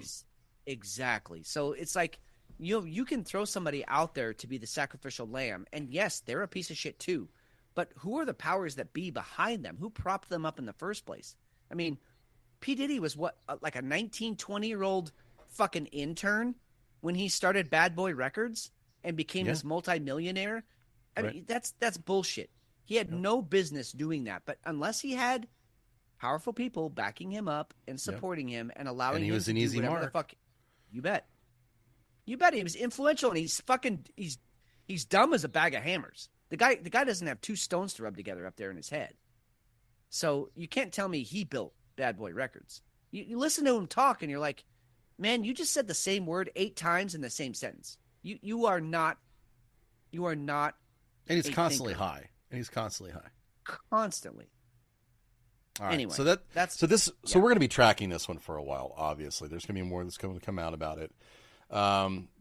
We don't want to spend a ton of time on it because we've already spent time on it with the Cat Williams episode when we were talking about it a few weeks back. But keep it on your radar. It's going to be interesting, and who knows how it's going to play out later on. I don't want to go rapid fire yet, but let's go ahead and spend some time on the new stuff that we've talked about as far as April 8th goes. Okay.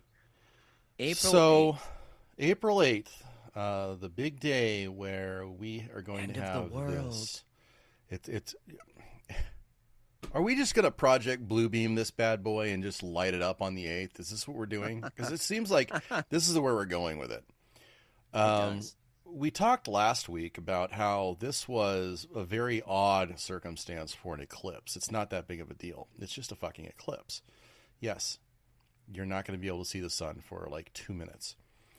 But you have this track of cities, and you brought this back up on Gray's last night, and I didn't realize this. Are all the cities that are going to be experiencing the total eclipse, the totalitarian, what is it? It's something, the eclipse of totality or something, where they're making it out to be this big fucking thing. Are all the cities that it's going to be a total eclipse in, are those all biblical names? Not all of them. I mean, you got like Toronto, Canada, and some other places that are just normal everyday cities that are going to be in the path of totality. That's what it is. Right. Okay. Thank you. Right. But so many of them are these like biblical names that have been prophesied,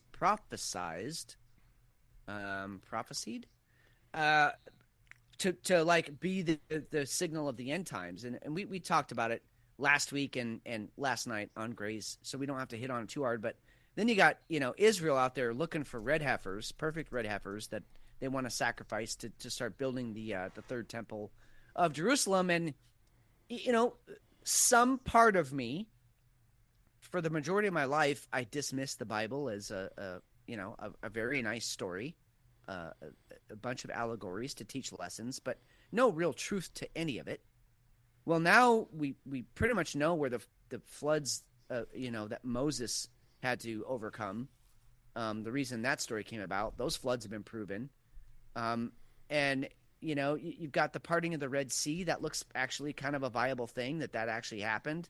Not because of a magic dude, but because of like a landmass rising. So there's like little bits and pieces of truth in these stories that have been around for thousands of years. And now you have these biblical names of towns and cities that the path of totality is going to cross over. And it does make you pause. That's all I'll say. It's made me pause and wonder, maybe the end is nigh and it's on April 8th. I don't know. Well, if it does happen, it's going to be because of the Large Hadron Collider that is going to be fired up on April 8th. Of all fucking days that they could plan that. They're going to fire it up on April 8th. Come on. And there's already been speculation that CERN has done some horrible shit. This is like really conspiracy theories type stuff. I mean, we're talking about they've apparently found a ghost in the track that the accelerator uses, a 4-dimensional ghost. We've talked about, the whole Mandela effect, that none of that stuff came around until the Large Hadron Collider really started getting fired up. Weird shit like that. But we don't want to pound this into the ground, but it is odd that the Large Hadron Collider is going to be fired up for the first time in 2 years on April 8th. Really, it begs the question, why that day? Honestly, the people at CERN could look at each other and be like, hey, let's not freak everybody out. Let's go ahead and do it on the 9th. How about that? Let's just wait on Tuesday. One extra day. Yeah. I don't know. I mean, honestly, what will probably happen is that day will come and go. And listen, we have a whole other show. We have a whole other show to do before that day, right? We have next Saturday. It's not until next Monday. So we have until next Saturday to really meter out. I'm sure more stuff will come out about it. But most likely that day will come and go and nothing will happen, or at least not to our perception, or it's complete and total destruction and we won't know anyway. Right. I mean, they'll just open a gate. Matter. Yeah. And it won't matter. We're all fucked. So, I guess let's do it. There was a, NASA and rockets being sent. Oh, yeah. That's bullshit too. That there's nothing to that. That's been planned for like 4 years. Okay, maybe they knew exactly what the pattern was going to be for the moon and all that kind of stuff. So you can track it and you'd know, but it has nothing to do with that. The whole point that they're launching those rockets on that day is because they're measuring the change in electromagnetism when the sun is blocked. And the only way to block the sun is with some like giant object, like I don't know, the moon. So they're trying to figure out what is the difference between, sun hitting us and not hitting us in the electromagnetic spectrum. So those experiments have been planned for years. In fact, they started planning them during the last eclipse on 2017, and they're like, hey, what would be interesting? Because they saw some anomalies in readings around the world, and they're like, hey, we should measure that, like actually measure it, not just have it be an anomaly, but really find out what are the numbers. So they've been planning that for 5 years now, or 6, I guess. No, 7 to 4 is 7, so my math is off. Anyway, they've been planning it for a while, and so that's not a conspiracy theory. They're not doing anything nefarious. They're just trying to measure electromagnetism, and it's like legit science. It's legit. Yeah, they're not trying to open up the gates of hell like CERN is. No, and that's one of those times where you can look into stuff and really see conspiracy where there isn't. Yeah. But then you can also overlook the fact that CERN is firing up that day. That to me is fucking nefarious. That's weird. It is definitely weird. I'm right there with you. Hey, but let's talk about the war on Earth. Can we do that? The war on Earth. I feel like let's work on that because it's gonna keep coming up, right? I mean, climate science and then junk science. It's in the news every week, every day. You see some stuff. So I feel like we need some intro music to this section of the show because we talk about it pretty much every week. All right. Do we want comedic music or do we want something serious, like a really good stinger? Oh no! It needs to be ominous. Ominous. Okay. All right. Yeah, it needs to be ominous. It needs to be scary because it's the end of the world. Okay. All right. I'll have that ready for us by the time the next show drops. Next weekend we'll have it, and it'll be right in time for the for April 8th. So that'll be fantastic. Yeah, right. For the eclipse. Yeah, exactly. Melting polar ice is slowing the Earth's rotation, Fitz. We are going to lose a second. Time is going to be completely thrown off. I mean, right. Listen, I've been talking about the rotation change of the Earth since we've been doing this show. I mean, it's always been something that's sort of part of Ben Davidson's whole thing. He measures it. He keeps track of it. And we've actually had a couple of years. I want to say 15, 17, and 18 were slower years, but the last 5 or 6 years, we've actually been speeding up. So, I mean, if you actually go and look at NASA's measurements, we've actually been speeding up, and it's by like really negligible numbers. Like, at the most, like a third of a second per year. But so the actual facts are we've been speeding up, and then you read these articles, and it was funny because they there was like just a dump of all these articles last week for all of us to, of course, be distracted and right. be all up in arms about the fact that the polar caps are melting, which they're not. There's more ice now than there was 10 years ago. But they want us to believe that the Earth is slowing down, and it's not. That's not the fact. So it's bullshit. It's been debunked by people who actually, do science. And so don't believe everything you read, especially from NBC News. Oh, yep, absolutely. Yeah. NBC, CBS, ABC, they're all full of shit. Shout out to our guy,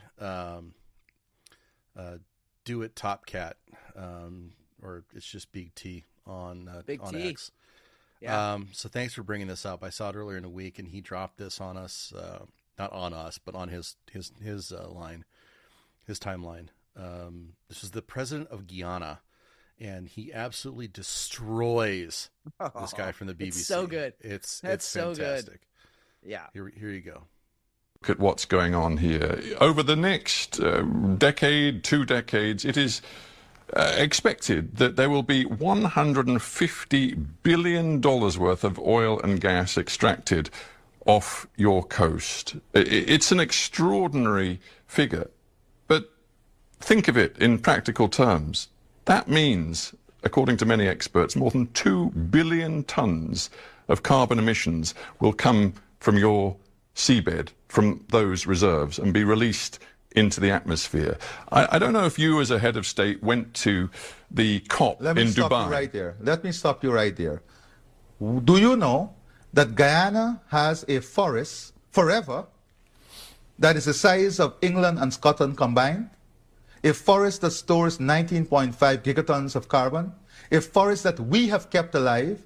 A forest that we have kept alive. Does that give you the right? Does that give you the right to release all of this carbon? Does that give you the right to lecture us on climate change? I am going to lecture you on climate change because we have kept this forest alive that stores 19.5 gigatons of carbon that you enjoy, that the world enjoy, that you don't pay us for, that you don't value, that you don't see a value in, that the people of Guyana has kept alive. Guess what? We have the lowest deforestation rate in the world. And guess what? Even with our greatest exploration of the oil and gas resource we have now, we will still be net zero. Guyana will still be net zero. With all our exploration, a couple of we'll points. Still be net zero. Powerful words, Mr. President. But a couple. I am not completed as yet. I am not finished as yet. I am just not finished as yet. Because this is the hypocrisy that exists in the world. The world in the last 50 years has lost 65% of all its biodiversity. We have kept our biodiversity. Are you valuing it? Are you ready to pay for it? When is the developed world going to pay for it? Or are you in the pockets? Are you in the pockets of those who have damaged the environment? Are you in the pockets, are you and your system in the pockets of those who destroyed the environment through the Industrial Revolution and now lecturing us? Are you in their pockets? Are you paid by them? Are you paid to keep their message? It was so amazing. It was just absolutely beautiful. Just absolutely. I loved beautiful. every second of that. That fucking pompous, stuck-up BBC British fuck. asshole. Yeah. Yeah. He needed to be put in his place. Because let's not talk about the colonialism that you and your Western European assholes have been doing for the last 600 years. But no, to his point, he's absolutely right. 100% right. Nothing he said was incorrect. And I love that. You can go fact check it and it fucking checks out. We are net zero. In fact, they're probably net negative as far as carbon because of their forest. And that's the whole point. When CO2 goes up, more plants grow and they eat more of it because that's happy time for plants. That's the whole point we've been trying to make. Yeah, it is a good thing. And by the way, oh, sorry, go ahead. And yet you have Scotland and Ireland and England getting rid of their plants, getting rid of their trees. France cutting down trees. Scotland culling massive sized farms so they can, if we get rid of the cattle, we'll be able to get down to net zero. How about you just fucking plant more trees? How about you protect your fucking forests? Let's start there. You wouldn't have to worry about this. Or let's go ahead and talk about how the whole net zero bullshit is just a fucking scam. It's a gigantic money scam. The whole climate business is a fucking scam. And I love how President Irfan Ali just came out and shredded it. Yep. Here, have a gigantic sandpaper dildo, just like what Aaron said earlier for P. Diddy. There you go, BBC. Yep, it's Okay. amazing. And let's not forget, human beings. I mean, let's just talk about primates in general. We evolved in very warm, temperate climates. I mean, that we wouldn't even be here if the whole world was still a snowball. We need it warm. We need it hospitable to our ability to grow and use tools. Because listen, when you're just trying to survive the winter and you're hibernating, I mean, bears don't use nunchucks for a reason, right? Because they're busy hibernating half the fucking year. But when you're in a warm, temperate climate where, 365 days a year or even 360 days a year, you get to figure out new ways to hunt and use sticks and use rocks to your advantage. Cool shit happens. You start to learn to use, to walk upright and use your thumbs. That's how we evolved as a species, was when it was warm and hospitable. Not when it was hard and hard to survive and cold. So we need it warm on this planet. And it's listen, we're coming into solar maximum. This is one of the shots I wanted to call, and I'll just do it here because it kind of feels appropriate. But 2024, so I was looking at some climate maps earlier today, looking at ocean temperature. I was looking at sort of wind patterns. The polar vortex has reversed, and when you add all those things together, we had an El Nino year, an El Nino winter. You add all that together, I think 2024 is going to be a really, really severe hurricane season. Really severe. Okay. Yeah, it's a setup. We're going to get I'm predicting we're going to get at least 2 S or T in named storms. And I think 2 or 3 of those are going to be pretty catastrophic to the East Coast of the United States. I just see that it's a perfect breeding ground. It's a nursery right now, and we're only in April, March. We're not even in April yet. Tomorrow's April. So buy stock in personal generators. Generators, plywood, fresh water, all Home that Depot. shit. I mean, stock up. Yeah, stock up Florida, South Carolina, North Carolina, all the usual suspects, stock up. I'm telling you, it's going to be a bad year. And I hope I'm wrong. My God, I hope I'm wrong. But it just, when I was looking at the historical factors in the really bad years, some of those have like 2 of the 4. We have all 4 this year. It's going to be a bad year. So stock up. All right, I have written that down. So we will mark it Okay. and make sure that's in the show notes. Hurricane season starts in July, right? Yeah, I believe so. Okay. July All right, 1. I think it's July, so Yep. we'll start tracking that. I don't think we had anything on. You know what? Real quick, let's take a look at the bingo card. Oh, yeah, it's been a while. We haven't done that in a little bit. Let's go ahead and take a look. All insurrectionists let go, no. 9/11 style hijacking, not yet. AI attacks, not yet. Aliens, no. American domestic terrorist event. We'll got to watch this one. That could Baltimore, be. Yeah. Yep. All right. So we're going to keep on that one. Asteroids, Yep. no. Biden, no. Border is closed for a month. No. Not I don't yet. think we can call that. No. CBDCs haven't been introduced yet, but Australia's really close. Yep. Canada's still going strong. Cancer hasn't been cured yet, but Oh, there were we like do a couple have- articles about that this week. Yeah. yes. So we do have vaccine news on that stuff. Yeah, if that's on your card, stand by, because that could be coming. Yep. Let's see. CNN did get sold, didn't it?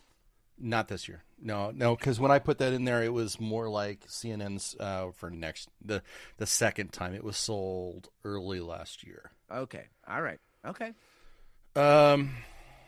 Epstein list, Soros dies, Schwab dies, guns are outlawed, Hunter goes to jail, no. Israel, Gaza ends, hasn't done yet. We did have John Benet Ramsey news, but she was not alive, which I kind No. of feel like we need to just give it to somebody just because it even popped up.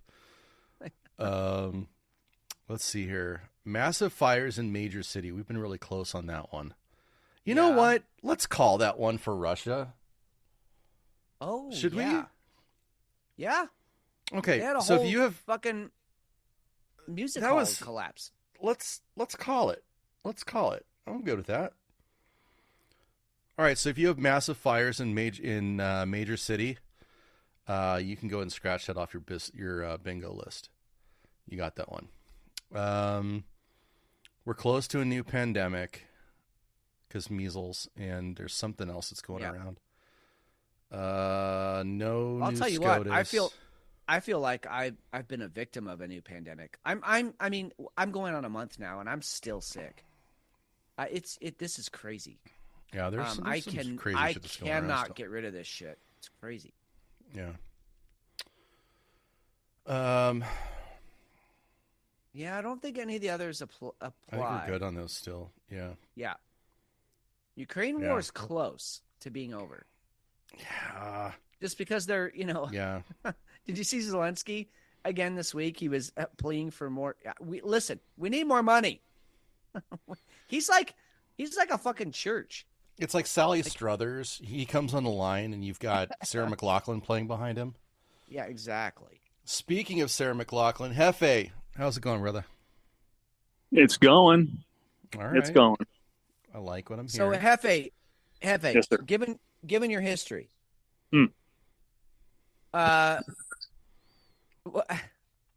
what are your thoughts on the whole P. Diddy situation? I think it runs really deep, and one of the most revealing parts, like little clips that I saw, and you guys saw too, was the Denzel at the Lakers game. Yes. Yeah. Yes. I mean, that's Jay-Z. Yeah. You don't brush off Jay-Z unless it's a really good reason. Yeah. So No, I agree, and I listen. Denzel just went up he was already in my fucking cool dude book. He just moved up a few notches. Like that was hard to do, and he fucking did it, and he didn't give a shit. Yeah. Yeah. Yeah, they're I don't know if it came out already, but the Equalizer 3. Yeah. Which he's just such a badass in that movie. But you guys mentioned last week, Fallen with him and John Goodman. Yes. I wish they would make a sequel to that, because that is one of my all-time favorites. And I mean, there's always the risk that they fuck it up, but yeah, I love that movie. Same. You could do that with those two too now. That would be interesting. You totally could. And I mean, when people say like, what's your favorite horror movie or whatever, that one's always on my list. Like, it might not be my favorite horror movie of all time, but it's so overlooked and underrated. Yep. And it flies under the radar. But when you watch it, you're like, holy shit, that was genius. It was a stroke of genius. So good. Yeah. So real quick, I just did a 4-ball, which was pie gal, blackjack, mucker, and roulette. Take a guess at which one of those I made the most at and how much I made. Roulette, and it was $35.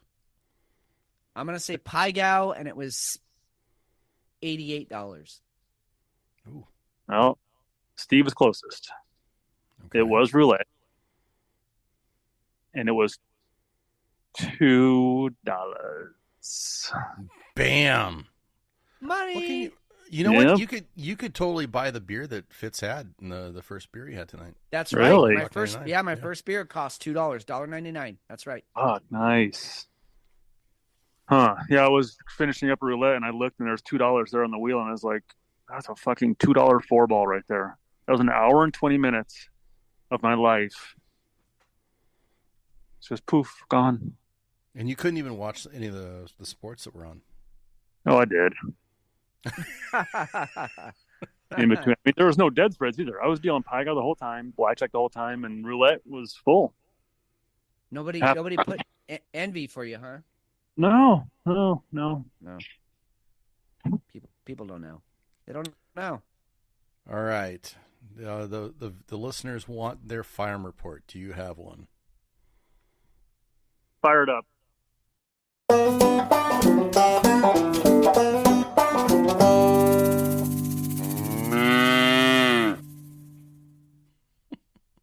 Okay, so little disclaimer. This is a twofer coming at you, so don't cue the music up too. A double shot. But there's one that I'm gonna bring next week. I gotta mince it out a little bit. There's a lot to digest, but so look forward to next week's, because it's pretty deep. it's knee deep. But this one, you are making me so hard. well, I got to give credit to Buttercup was my Your partner. assistant. In case there was any doubt of who we were talking about. But yeah, Right, she did the legwork on this one. So Let's hear it. chickens can remember many faces. They can remember up to 100 different faces, even after not seeing them for several weeks, which is amazing to me. I don't know how they test that, but okay. And then also, in a related story, it takes farmers typically 20 minutes to milk a cow, but Hefe likes to drag it out a little bit. That's your farm report.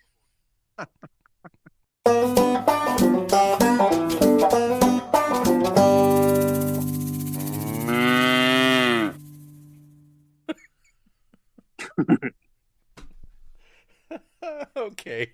What- I just what want to the point fuck? out chickens have a better memory than I do. Motherfucker. Oh, damn it. Oh, you totally stole my punchline, dude. I was like, I can literally remember like 8 people's faces. Oh, my shit, God. that's so good. Fantastic. Thank you, Hefe. This coming up show, big. This show shouldn't be legal. Like, they should outlaw us in a few states. But here we are, and we're going to keep doing it until they outlaw us. That's right. And Hell we're yeah. going to talk about conjoined twins. Abby Hensel is now married.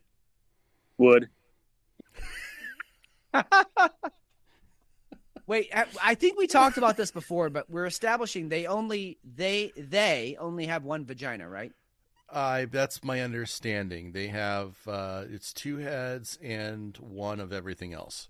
Well, Okay. I mean, okay. it's a normal body, just 2 heads, Okay, That's- so I'm gonna throw out a scenario. Okay, Yep.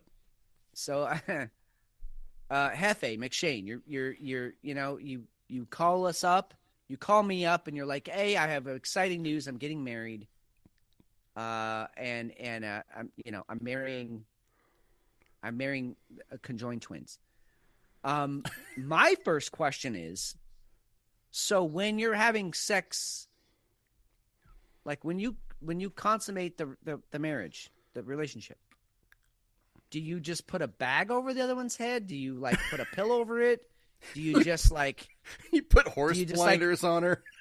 yeah? Do you just like smash their heads together? Like, is that a No. kink? No, you're not. No,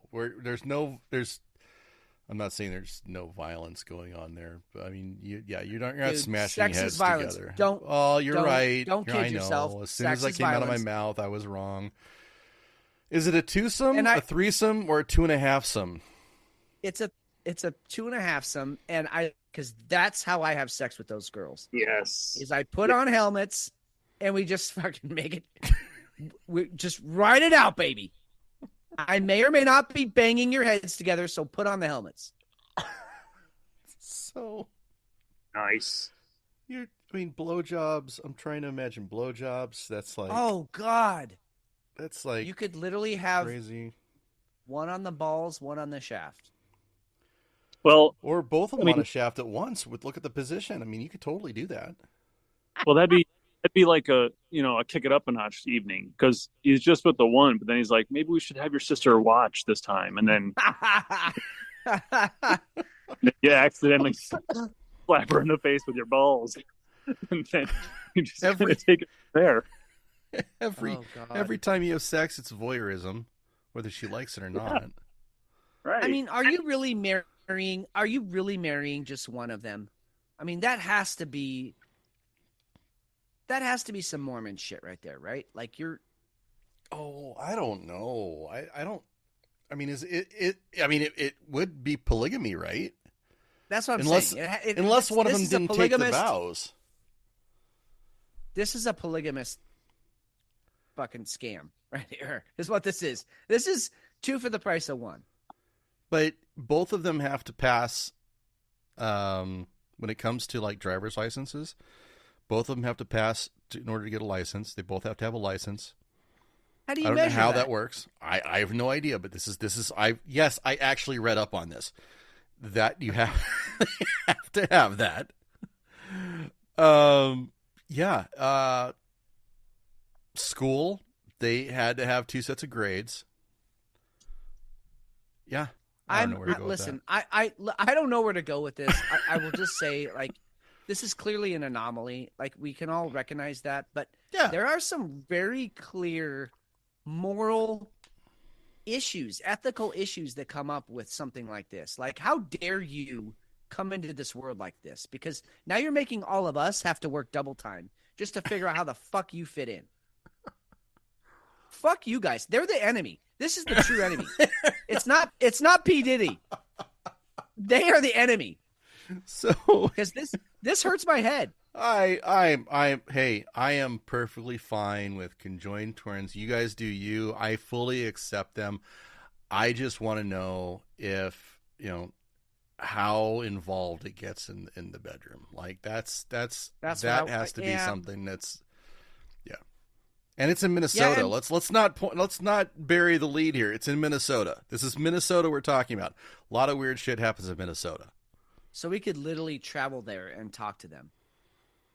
And, like, which one decides, like, it's, like, I have to take a shit? Well, I don't. Well, too bad, because I do. Or did they both feel it? You're right. Yeah. Do they, like, look at each other and they're like, yep, shit time. Yep. Or hey, I want you to diddle our clit tonight because I don't want to do it. I don't. It's not masturbation. I want you to do it. Like, are they lesbians also? Is it incest? Oh, I don't know. Oh, so many I issues. have no idea. See, fuck this. Fuck you guys for even being born. Because now I have to think about all this. This you live rent free in my head forever. I will always think about this.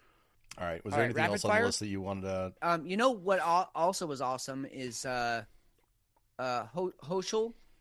She got kicked out of the slain cops wake. That was awesome. Yes, she did. And she's also trying to play victimhood on that. And we're not buying it. We don't fucking give a shit. They didn't want you there. Get out. And it's pretty simple. Your politics, your leadership, the laws that you choose to enforce are the stuff that's getting your officers killed. You don't care about them. Period. And I love that the Mets came out and honored this guy. The turnout from the boys in blue for this gentleman's wake and the funeral procession was massive. Yep. So no, maybe you should go ahead and step aside. These are Democrat laws and ideals that are getting people killed. It is. Yep. And it's got to stop. And if you get butthurt over not being allowed to be part of a wake, then fuck you. It's not your time. Oh, and yeah, they did let Trump come in. And the Trump actually led a prayer with the wife and the son. Yeah.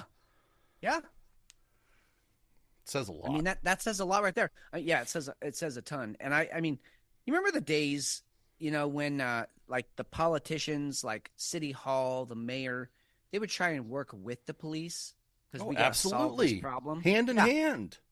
Right. And those days are gone. Now it's the politicians saying, hey, we're going to put down these laws and you have to just live by them. Whether or not they put you or your families in danger, too fucking bad. Go enforce them. This is them. how it is. Yeah. Like, I mean, listen, there's a huge exodus in education. Teachers are the fuck out of education because why am I going to have, all these years of school and then you're going to emergency, have these people come in and with no education and get the same pay I'm getting? Fuck you. I'm out. I'm going to go find another route. Well, cops are the same way. I risk my life, my safety, my family's safety. I go through all this education and all this training, and you're just going to let criminals that I arrest off because, that's the way you want to run things. What? Why would anyone go be a cop anymore? Why would anyone go be a teacher? Fuck that. You're not going to be supported. I'm out. Nope. But you get to pay with your life? Nope. Not interested. Good night. Joe's leaving us, so good night, Joe. All right, Joe. Thanks, man. Yeah, thanks for showing up. See you next time. All right. Was there anything else you wanted to get to, or should we go to final thoughts? Yeah, let's do the final thoughts. Whiskey Hill's final thoughts. Fitz, why don't you start off this one? All right. Final thoughts. First of all, what an honor to be able to do the show each week and to have all of you show up and contribute. And I don't just mean everybody who's in the chat. I mean, I especially mean you all, but we get listener feedback all week on Twitter. So just how humbling. Second of all, yes, things are going to shit, but I want to circle back and get to McShane's original thoughts on community. The way we all get through this, this madness that's happening to the world is together. We do it by holding hands and being stronger together than we are alone. And I thought that was a really great way to start out the show. It's a really great way for us to move on forward with the show as we go into the coming weeks that may or may not be, tough. But we're going to keep doing this show because it matters, and because it matters to us, and because it matters to the people who listen. So community is what it's all about, and we're here to grow this community and just thank everybody for being here. And as far as the thread that goes through this week's news, look for the narratives, guys, because they're there. They're easy to spot. And then look for what you feel like the truth probably is or is closer to than what they're telling you, because it's certainly not what they're telling you. So how about you, McShane? What do you got? I've got an Easter message, and this is in light of the White House deciding that Easter really doesn't matter. Right. So I'm not religious by any means. I observe Easter because it's more of a family holiday. So I think it's cool from that perspective, but it's not like I have any religious ties to it. So there's your disclaimer there. But if you are into Easter and those are your beliefs and you should, and you feel very religious and very, into the day, then enjoy yourself. I hope you have a great holiday. The fact that the White House has gone ahead and said that we are not going to tolerate any kind of religious, there should be nothing religious here about about Easter. We'll have no religious depictions, no art, no nothing. But we are going to go ahead and have a Trans Day of Visibility, and we're going to go ahead and make sure that Cesar Chavez has a day, and we're going to make sure we go ahead and put him on Easter. I can see where that's insulting, and if you're insulted by it, I think you got something to be insulted about. Every day we should have visibility to people. We should always be respectful to people. We should always have, we should always care. But we should also respect if somebody's religion too. I think the whole Constitution thing, freedom of religion is kind of a big deal. I find it to be a very odd time to go ahead and try and separate the church and state just because you want to go ahead and make a statement on Easter. And right, if you don't, and if you're a listener out there and you happen to be trans, LGBTQ, more power to you. You're into Cesar Chavez. Fuck yeah, that's awesome. But don't think for one instance that this president gives a shit about you, and that's all for pandering. He wants your vote. So remember that in a few months when we decide to go ahead and vote him out. Yep. Well said. Agreed. What beer are you taking to bed? I actually, surprisingly enough, I'm going to take the Red Crush to bed. Awesome. My first beer from Montevilla Brew Works. Really solid red IPA, Northwest IPA. Great. Yeah, I mean, hoppiness was well balanced. It wasn't overpowering. Gave me a nice buzz. The Unknown Beast, again, I think I built it up too much in my head. It just was sort of a flop. I mean, it wasn't a bad beer. It just wasn't over the top great. And Red Crush kind of surprised me. It kind of took me by surprise. So, yeah, I'm taking that one to bed. Plus, who doesn't love a good redhead? They're always fun. So, oh my God. How about you? I love redheads. I'm all in. Yes, if I they're know you fiery, do. I'm a big fan. Yep. Big fan. Yep. Sorry. I'm actually gonna take my beer bitch to bed. Okay. I went ahead and I opened my weapons check, the Irish style red ale from 1912 Brewing out of Tucson. Yeah. And I could not be more disappointed by the 2 beers from Imprint. I have one more Imprint in there, and I think I might be done with Imprint. Here's the catch with this one, though. Right, the last one, it tasted great. It really tasted wonderful. But all I got was 3 inches of head. So I had to drink that like it was a fucking milkshake. Yeah, I understand they want a thick beer. I get it. I totally get it. But if I'm drinking suds and that's half the can, that's a waste of money. It is an absolute waste of money, and they should be ashamed of themselves. No, you shouldn't have to fight a war just to get to the beer. No, exactly. And it's gross. Yeah, it's all over my fucking face. Like I've been, never mind. But it's just, it was terrible. It was just, oh God. Anyway. Yeah. All right. If you want to follow us, you know where to find us on X. It's at @whiskey_hell. We're on Instagram. Look up Whiskey Hell Pod. TikTok, Whiskey Hell Pod. We keep it very simple, as you can see. Website's whiskeyhellpod.com.